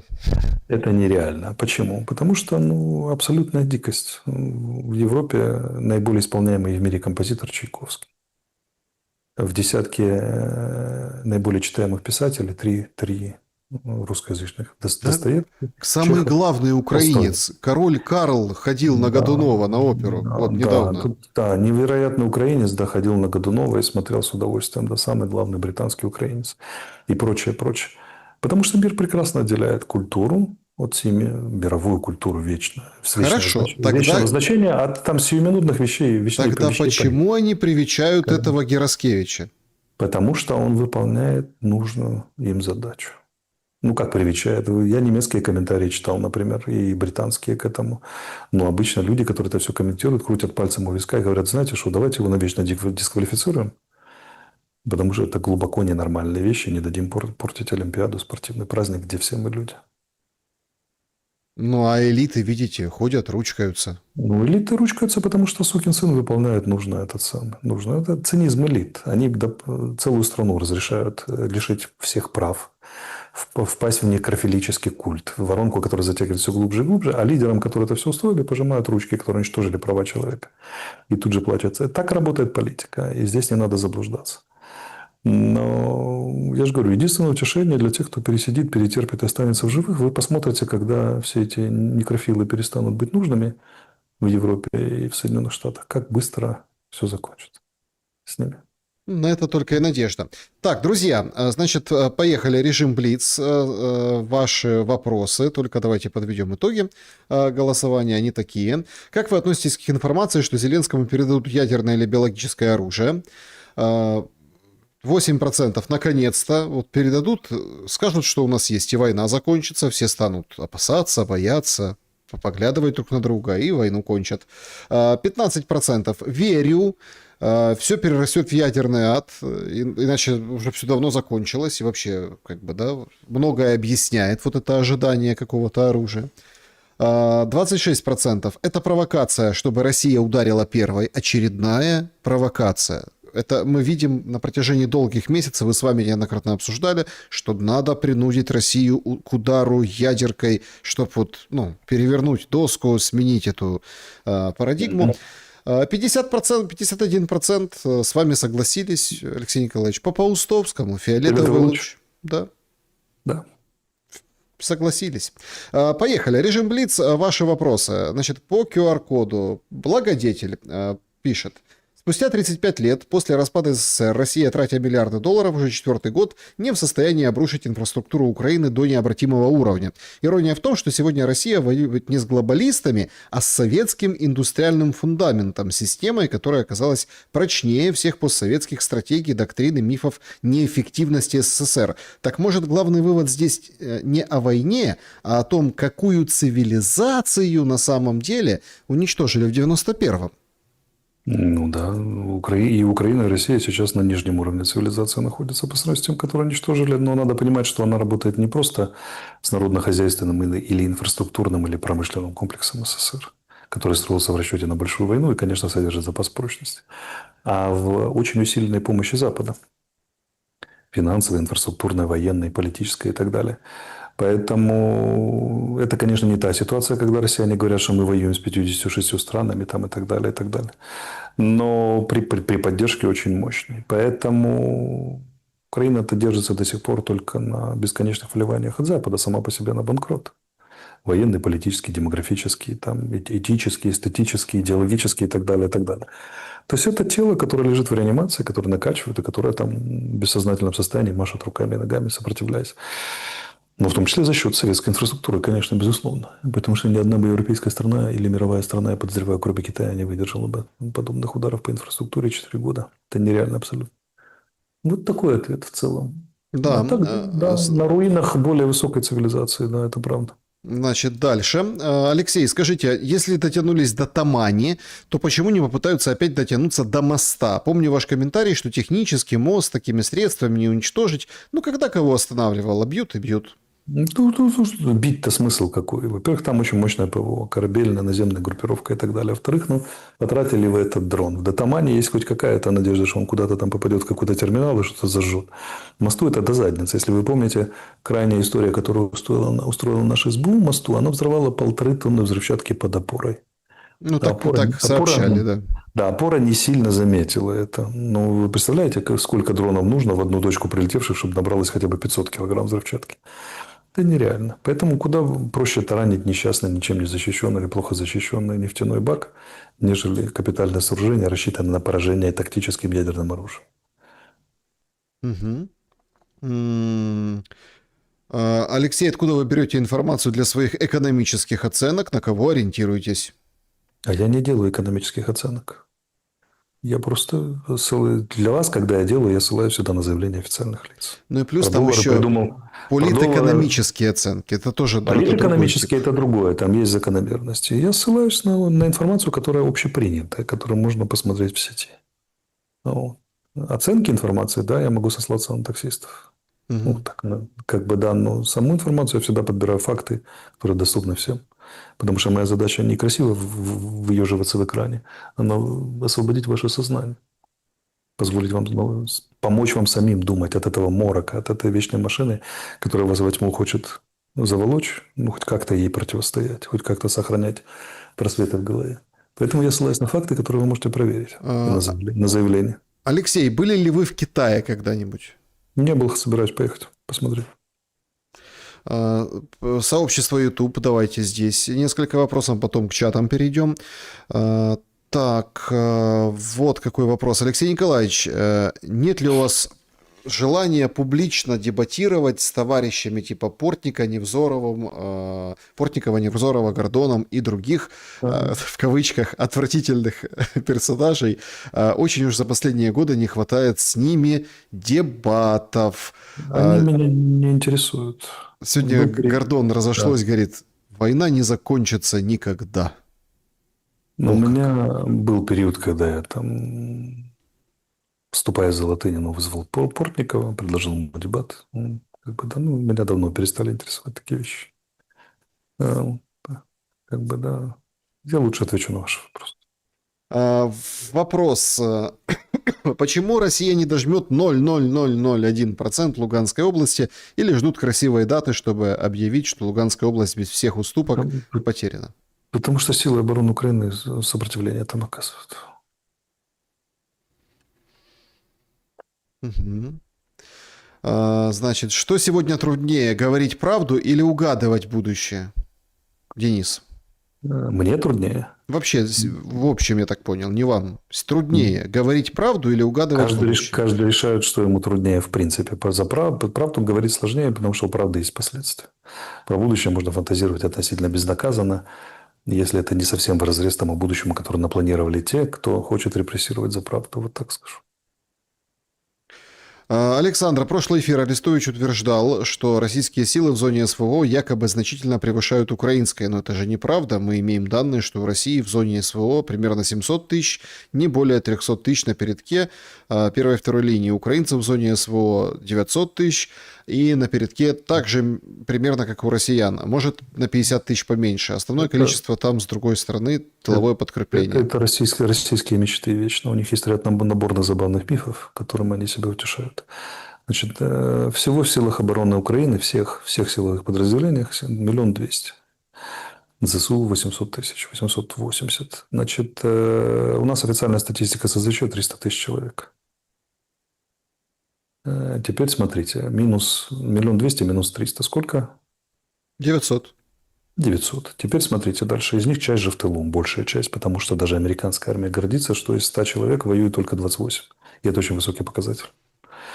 Примерно 2/3 это тыловые военные, обеспечивающие. Ну, добавьте больных, раненых, контуженных, учебные центры и так далее, и так далее. Я думаю, что у нас линию фронта держит от силы 250 тысяч человек. Может быть, может даже меньше. А у россиян там отнюдь не 300. У россиян основные тыловые группировки находятся на территории собственной страны, в отличие от нас. И у них здесь ударные группировки, ударные, наступательные. Конечно, у них не все 700 тысяч на линии боевого фронта находятся, но не менее 400, я уверен. Вот и получается соотношение где-то 1 к 2, 1 к 2,5. Более того, россияне имеют более совершенную систему логистики, более высокий уровень оперативного искусства и как нападающие выбирают место и время воздействия, в отличие от обороняющихся. Поэтому они могут концентрировать силы и средства, по которым у них и так превосходство, на тех участках, которым их выгодно. Это преимущество нападающего и более крупной индустриальной страны с большими возможностями. Все очень просто. Алексей Николаевич, можете ли вы обратиться в сегодняшнем дневнике к Владимиру Зеленскому, призвать его к прямым переговорам с Москвой? Вы помогли бы стабилизировать сознание миллионов людей. Попробуйте помочь ему одному. Его решение все еще может спасти сотни тысяч жизней. И мое обращение ни к чему не приведет, скорее вызовет и идиосинкразию, и утвердит его в нынешних деструктивных позициях, скорее всего. Поэтому по принципу не навреди. Это бы если бы нас заперли в одной комнате и продержали достаточно долго. Ну, что вы с ним делали? Дней за 30 уговоров, разговоров, совместных медитаций и молитв я, наверное, смог бы помочь. Но через публичное обращение вызовет обратный эффект, скорее всего. Но должны быть мягкие стены. В этом помещении. Так, значит, Алексей, как вы оцениваете возможность того, что верхушки Украины будут мстить через семьи и появится украинский аналог центра Симона Визенталя? Спасибо, Александр, всем добра. Для того, чтобы появился центр, который хочет спросить украинские элиты за то, что они сделали со страной, с украинцами, нужен радикальный слом линии развития Украины и приход к власти политиков, которые не хотят поставить точку и начать новое, а именно спросить за старое. Это очень специфические условия. Кроме того, должен быть определенный консенсус мировой, для того, чтобы их выдавали или закрывали глаза на то, что их там похищают и вывозят в Украину, например. Да? Это слишком много «если». Посмотрим, не знаю. Угу. Значит, вот такой вопрос от Лены. Здравствуйте, Алексей. Как вы думаете, долго ли еще продержится Евросоюз? Какие перспективы у этого объединения, когда внутри такая драчка? Пока совершенно не видно угрозы Евросоюзу. Текущей евробюрократии, да. Но Евросоюзу как структуре пока нет серьезных угроз.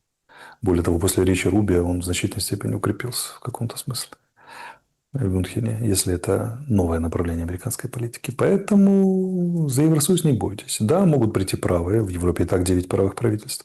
В Европарламент могут быть поколебаться левоцентристское большинство, могут прийти множество правых. Но слишком удобные и слишком долго работающие структуры, чтобы с ними покончить как со структурами. Персональный состав, политическая краска, да, может поменяться. Так и на этих выборах в Европарламент левоцентристское большинство на волоске висело уже. Но никто не ставит всерьез вопрос в Европе о ликвидации Европейского Союза. Добрый вечер. Вопрос гостю. Сейчас в Европе звучат идеи создания европейского ЯО. Польша заявляет о желании вступить в ядерный клуб. Турция тоже высказала желание. И вот на входе украинского конфликта после заключения мира, перемирия, Россия получает не то, что договор о неких договоренностях безопасности от США и снятии неких санкций, а оказывается практически в окружении ядерных держав и далеко не дружественных. Вопрос: могут ли данные перспективы выступить триггером для начала ядерного конфликта где-то локально или серьезных трансформаций политических внутри России? Смотрите, мы имеем с вами натурный эксперимент. Пакистан и Индия. Две ядерные державы с очень тяжелыми отношениями, регулярно воюющие, недавно повоевавшие и так далее. Ядерное оружие ни разу не было применено, несмотря на всю риторику. Поэтому можно сколько угодно пугать себя ядерным апокалипсисом, но это слишком невероятный сценарий по сумме факторов. Мгм. Если революция, реальная или мнимая, производятся политической элитой, можно ли это считать освобождение людей как цель революции, слом такой системы, закономерности в пользу единства человечества во время таких процессов самими людьми при должном развитии? Спасибо за хороший эфир. До некоторой степени, да. Ну, были люди, идеалисты, которые, например, вложились в Октябрьскую революцию. Ее делали офицеры Генштаба, февральскую, Октябрьскую. Офицеры Генштаба, несколько политических партий российского, старообрядцы вкладывались, но и была линия Вернадского, председателя комитета по эксплуатации природных ресурсов России, на который ориентировался. Он же предложил и ГРЛО план, и всеобщую грамотность борьбы и так далее, и так далее. Поэтому до 1944 года Вернадский оказывал четверть внутренней политики СССР определялась линией вот этой ноосферной Вернадского, которая про любовь, про человечество, про полдень и вообще все, что так я люблю. Мир, который рисовали Стругацкий. Это его линия была. И она в значительной степени осталась в Советском Союзе. Советская фантастика, советская индустрия детства, детская литература, детское кино, детское творчество, инвестирование в детстве, ставка на будущее. В СССР была очень яркая и светлая линия, посвященная именно будущему. Она, к сожалению, не стала главной, но более того, в значительной степени была репрессированной, но в устойчивых формах удержалась, по крайней мере, так как относились к детству в Советском Союзе и к будущему. Это пример подражания для всего человечества. Чаты трансляции. Давайте здесь почерпнем несколько вопросов. Чат Александра Шелеста. Спросите, пожалуйста, Алексея про теории заговора о якобы связях Эпштейна с Россией. Западные СМИ не хотят обсудить связь Эпштейна с Израилем. Страшная медовая ловушка там, и так далее, и так далее. Ну, кто-то может в это верить, пока нет серьезных доказательств. Серьезно люди не будут обсуждать эти темы. Мгм. А почему не индийская медовая ловушка? Почему не антарктическая? Почему не гиперборейская? Не альфа-центаврийская? Почему сразу российская? Так, значит, м,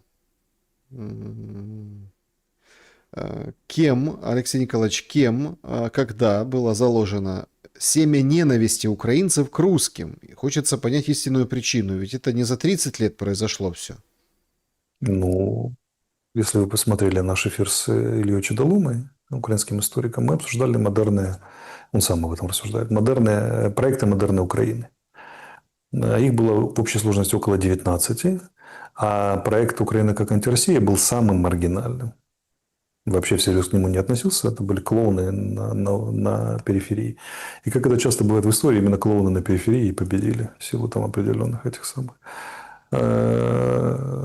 процессов. Ну, вы поймите, это же не общеукраинская идеология. Это идеология землянки УПА. То есть повстанческого движения, которое четко имело антироссийскую направленность и приобретало его достаточно долго, только после 1939 года, когда Сталин захватил Западную Украину. Вот, поэтому даже еще советские войска еще во Львове принимали тогда цветами, на самом деле. В 1939 году. Это правда, и все старожилы об этом знают. Поэтому это очень не характерно. Но то, что модерная Украина, или Украина в попытках выработки собственного модерного проекта пошла путем антироссии, ее к этому после 1991 года подталкивали тщательно и сформировали как инструмент для борьбы с российской неоимперской политикой, назовем это так. Согласились быть инструментами украинцы добровольно, Мгм. украинские элиты, потому что было удобно воровать, разделять украинцев и доить Запад. Поэтому это горькая история жадности, глупости. Помните, как Высоцкий говорил? У этого дракона три. Жадность, тупость, предательство. Если одна голова закусила человека, то две, как бы остальные тут же как тут. Вот это история украинского модерного проекта. Но были и другие модерные проекты. Были очень трезвые люди, которые не говорили слово по-русски, которые были западенцы по менталитету, по рождению, которые говорили ни в коем случае нельзя идти этим путем. Но один из видных деятелей эмиграции в 70-е годы, в 90-е даже давал интервью, где говорил, что ни в коем случае нельзя репрессировать украинский язык, вернее, русский язык в Украине. Поэтому нельзя сводить всю украинскую проектность к проекту антироссии и ненависти к русским. Очень узкая история, инструментальная история, которую сделали специально узкая группа лиц. А украинцы по доброте и недомыслию пропустили. Хотя нельзя обвинять и Западную Украину или деятелей Западной Украины идеологических только в этом, потому что там было полно людей, которые категорически высказывались в пользу сохранения культурного разнообразия, запретов на репрессию русского языка, высказывались против НАТО, причем будучи гражданами Канады и находясь в канадской эмиграции. Разумные люди, потому что они понимали последствия. Да, вот. И так получилось, да, что Маргинес сдулся как пена, и сейчас нам в роли министров и глав Институтов национальной памяти рассказывает, как надо жить. Это пена, история ее смоет. Другое дело, что это нужно перетерпеть или побороться против нее. Но тут каждый сам решает, что делать. Не Р- имеет будущего. Россия и Украина расширили состав делегации до 20 человек. Меняет ли это ход переговоров и сколько человек в делегации было, когда Арестович принимал участие в переговорных группах? Было 12, но были же всякие еще там сдвоенные персонажи. Например, глава группы, у него там есть 3 референта, да, или люди, которые не выходят из тени. 20 – это хороший признак. Это значит, обговаривается круг вопросов, которые выходят за пределы просто прекращения огня, наступления мира. Смотрите, 4 подгруппы всегда работало. В Минске, в нормандском формате, в стамбульском. Это культурная, экономическая, военная и политическая. Расширение 20 человек, это значит, есть, скорее всего, работа в 4, а то и больших группах. Можно приветствовать. Это значит, нарабатываются конкретные детали прекращения огня, разделения сторон, мониторинга и так далее, и так далее. Для людей, которые неравнодушны к Булгакову, такие как я и Саша, можем вам сказать, что, судя по заявлению Лаврова и возвращению Мединского, гуманитарные вопросы тоже никуда не деваются. Будут частью сделки. Судя по Вот такой вопрос. Э, Алексей, вы видели клип со своим участием на канале Шелеста? Отрыв. всему. Это подписчик. Помните, вы зачитывали рэп? Да. Да, он прям конкретно наложил музыку, Вложился? подтянул там все, что надо, чуть подускорил под темпику, и прям так получилось. Я не видел, но обещаю предоставлять все больше и больше возможно. Все новые и Получилось. новые материалы для этого. Получилось интересно.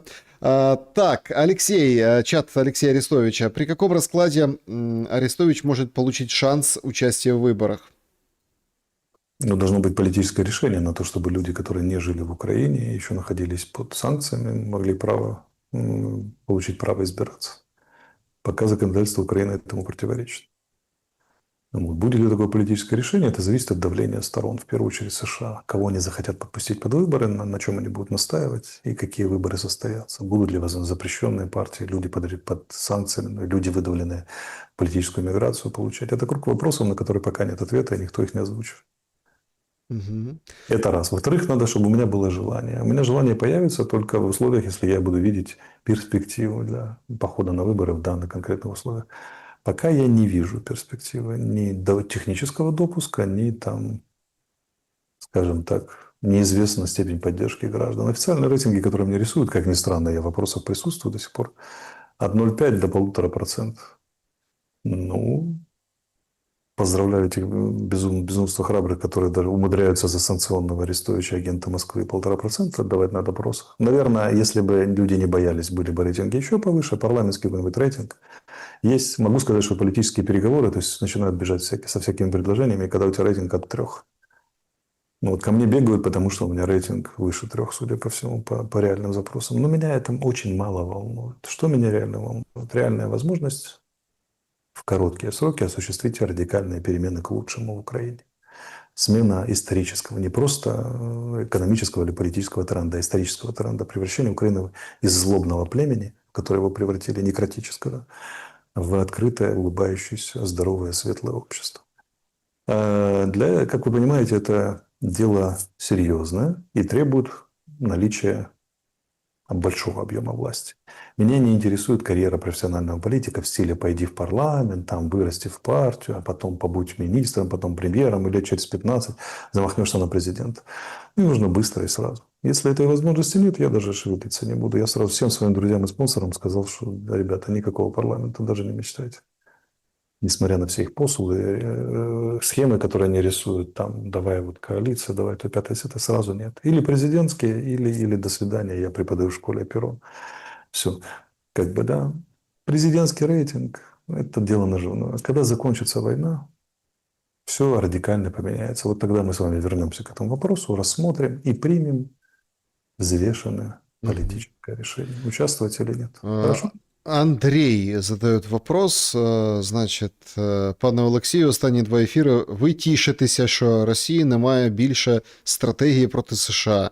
Запитання. Руські люди, в тому числі я, вважають, що дане слово важливіше за вигоду. У західному світі дане слово тримають до тих пір, поки воно вигідне Заходу. Після кожного разу, коли США кидає РФ, остання консолідується. Чи дійсно у РФ немає рычагів по вашій логіці? Ну, у Росії дуже обмежена кількість речагів, і в основному воно, скажімо так, ці важелі вони полягають в тому, що Росія може зробити достатньо цікаві пропозиції для Сполучених Штатів. І, власне, ми сьогодні обговорювали з вами цей самий меморандум з 7 пунктів, які пропонують різке збільшення економічного співробітництва з боку Росії по відношенню до Сполучених Штатів, аж на ціною охолодження майбутнього відносин з Китаєм, які розглядаються, напевно, Кремлем як менш вигідний для Росії у даний час, теперішній час. Тому ви задаєте справедливе питання, а що буде, якщо Трамп пообіцяє, а потім за 2 роки перестане бути президентом? В цьому та і стратегічна дилема, яка і привела до війни і до непорозуміння глобального. Тому що Путін править 26 років, намагається правити ще 10, 15, 16, 20. І він питає Захід, а з ким домовлятися, якщо вас через 2 роки переоберуть, і все, що згорить. Тому він вдався до війни, тому що війна і територіальні захвати, і шантаж війною здався йому більш розумним інструментом політики, коли він дивиться на минливий, примхливий Захід. Але ж, питання не було вирішено. Війна перетворилася на Лівонську війну 2, тобто невдалою війною стала. Коли Захід об'єднався щодо протистояння проти Росії. На зараз спроби домовитися, але що буде, якщо дійсно Трамп втратить більшість, наприклад, в парламенті, а за 2 роки втратить посаду президента? Питання постане знову, що там Росія. Але у Росії, я можу вам сказати, нема жодної іншої стратегії, ніж домовлятися з Заходом. На пробудження Росії, яка там об'єднала глобальний південь і почала воювати з Західом по-справжньому, ми все вже подивилися. Це влажні фантазії представників православного чучка російського, які все вірять, там, консерваторів і так далі, і так далі. Насправді ж кремлівська політика полягає в тому, щоб домовитися. Вони вдалися до величезної війни тільки щоб домовитися. І вони домовляються. Я ж кажу, я не здивуюся, якщо з'ясується, що Росію прийняли в НАТО або в щось на кшталт НАТО раніше, ніж Україну. Це був би гарний урок і для українців. Дуже гарний історичний урок. Ну, в Совет мира это же фактически то же самое. Да, типа того. Ну, практически. Ну, там, понятно, с нюансами, но мы просто типа того, да. посмотрим, как он будет развиваться. Друзья, я старался. Вот, смотрите, максимальное количество вопросов, максимальных источников. Давайте вот закончим ваш ответ. Все-таки, знаете, мне всегда отрадно, когда мы вот о людях говорим и даем какие-то советы. Вот пользовательница у вас в чате спрашивает, что... Ой, как отвечать людям, которые, несмотря на все, ну вот так, уперлись рогом и говорят, что, в общем, мы не виноваты, Россия сама напала, и ты вот не знаешь, как себя вести. Причем речь идет о знакомых, близких, ну, в общем, о друзьях. Ну, это Что бы вы смотря, порекомендовали? смотря на что вам хватит душевной силы. Если вы бережете себя и понимаете, что вы не переубедите, лучше не вступать в дебаты. Не поднимайте эти темы в разговорах с ними. Поднимайте темы, давай я тебе помогу с генератором, давай помогу с водой, давай подвезу, там, помоги мне и так далее. Если хватает силы, можете сказать, хорошо, Россия виновата, никто не спорит, агрессор и так далее. А что дальше?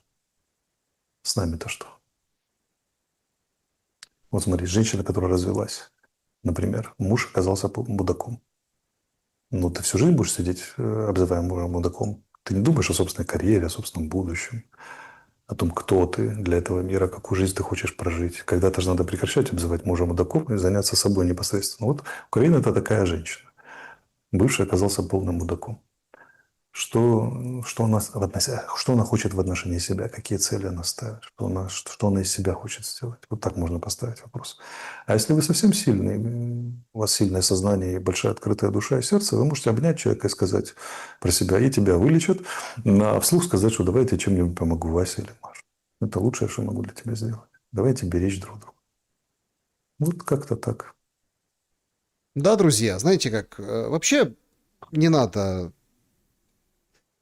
отвечать, надо добром отвечать на все, даже в самых Да. неприятных моментах. Смотрите, у человека всегда конкретный выбор. Ты можешь в этом мире увеличить количество зла и страха и ненависти, можешь добра и света. Выбор всегда конкретный. Для этого не надо быть Арестовичем или Шелестом, Зеленским или Путиным. Каждый на своем месте всякий раз принимает решение. Я увеличу количество ненависти и страха или количество любви, света и принятия.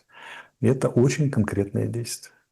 Даже кричащему тебе в глаза человека, но если только физически не нападает, тогда надо уже действовать в ответ. Кричащему можно всегда сказать, что дорогой или дорогая, чем я могу тебе помочь? Что ж ты так волнуешься, бедняга? Вообще у украинцев только три проблемы. Как у всех людей на земле, на Украине они выражены крайне остро. Первое. Украинцы очень недолюблены. Страшно, смертельно недолюблены. Украинцев чувствуют, что, ну, как бы, долюбливать их никто не собирается. Что их только эксплуатируют. И у них огромный комплекс от этого беспокойства, который страх колоссально вызывает, и желание, сатанинское по силе желание добиться того, чтобы их в мире начали воспринимать всерьез. Но для того, чтобы в мире начали воспринимать всерьез, надо самих себя начать воспринимать всерьез. А в чем это выражается? В том, что одни известный австрийский политик не сказал бы мне в личной беседе то, что я однажды вас цитировал, процитировал еще раз. Я готов принять украинских беженцев, он сказал, в свою страну. Но я не хочу, чтобы они здесь оставались, потому что это люди, которые пролюбили свою страну. Они не боролись по-настоящему за счастье и достаток Украины. И я думаю, что они привнесут в Австрию ненужные нам практики, он сказал. Пока идет война, я готов их принимать, помогать, но потом пусть едут обратно в Украину. На деле, когда докажут, что они умеют не разваливать свою страну, а строить и облагораживать, тогда с ними будет другой разговор. А пока они только разваливают и продают, и переделывают все в золотые унитазы, либо позволяют это с собой делать, это люди, с которыми я не хочу жить в одной стране, он говорит. И даже в одном Евросоюзе. Потому что они приносят сюда бациллу разочарования, бациллу коррупции, бациллу неверия в способность сделать что-то конструктивное и навыки выживания в абсолютно разрушенном и деморализованном аморальном обществе, которые я не хотел бы, чтобы австрийцы воспринимали. Поэтому проблема украинцев не в том, что их мир не уважает и не гладит по головке всех спортсменов, нарисовавших на шлеме этот сам, в том, что они сами себя не уважают. Они развалили свою страну. И вот пока украинцы не начнут серьезно относиться к своей стране, восстанавливать экологию, образование, культуру, экономику, а начинается это все с восстановления морали и восстановления правильного отношения друг к другу, что мы друг друга бережем, а не хотим задушить. Вот нас уважать не станут. Какие подвиги не совершай, в какую Курскую область не вторгайся и сколько мертвых на шлемах не нарисуй. Это же очень простая история. Судят по делам. Мы развалили и уничтожили собственную страну. Мы ее уничтожили. Украина валилась до российского вторжения, до 2014 года все равно шла по нисходящей траектории, тоже демографической. Так как вы хотите, чтобы вас слышали и уважали в этом мире? Этот страх – это страх не перед Путиным, это страх перед друг другом. Потому что пока Путин до нас дотянется, мы сами друг друга задушим. Быстрее, понимаете? Страх перед тем, что творится внутри. И с внутри это все начинается. Просто реши для себя, что ты принесешь своей фразой, своим заявлением, своим постом постом, своим отношением, которое ты никому не высказываешь, но носишь внутри. Если это отношение ненависти, ты разваливаешь Украину. Если ты ее любишь, если это и вообще весь мир во всем мире. Если это отношение любви, ты хоть как-то, но клеишь. Пусть маленький, как маленькая птичка, как в этой притче. Летит орел, и видит, лежит маленькая птичка, задрав ножки вверх. Он спускается, говорит: птичка, а что ты вообще ноги задрала? Он говорит: так небо падает на землю, я хочу удержать. Говорит: ты что, ты надеешься, ты маленькая птичка, надеешься, что ты удержишь огромное небо? Он сказал: нет, но я делаю, что могу. Каждый из нас – это маленькая птичка. Некоторые из нас очень большие птички. Держите ножками небо. Не давайте ненависти поглощать себя, особенно в этих тяжелейших обстоятельствах. Холод, сегодняшний ночной обстрел, черти что вытворяют власти, война, неизвестные перспективы. И вот здесь эту свечу на ветру надо научиться держать каждому. Много свечек – это много-много света. Много-много света – это другая Украина, другой мир, другое человечество. А начинается оно все вот здесь. Вот за это человек и несет ответственность. Не за Путина, не за заявление Зеленского, не за проклятых англичан, а за то, какую свечку он держит внутри. Белую или черную. Держите белую. Друзья, всем большое спасибо, что присоединились к нашему сегодняшнему эфиру. Алексей Николаевич, благодарю за время и мысли. Спасибо, до встречи. Друзья, берегите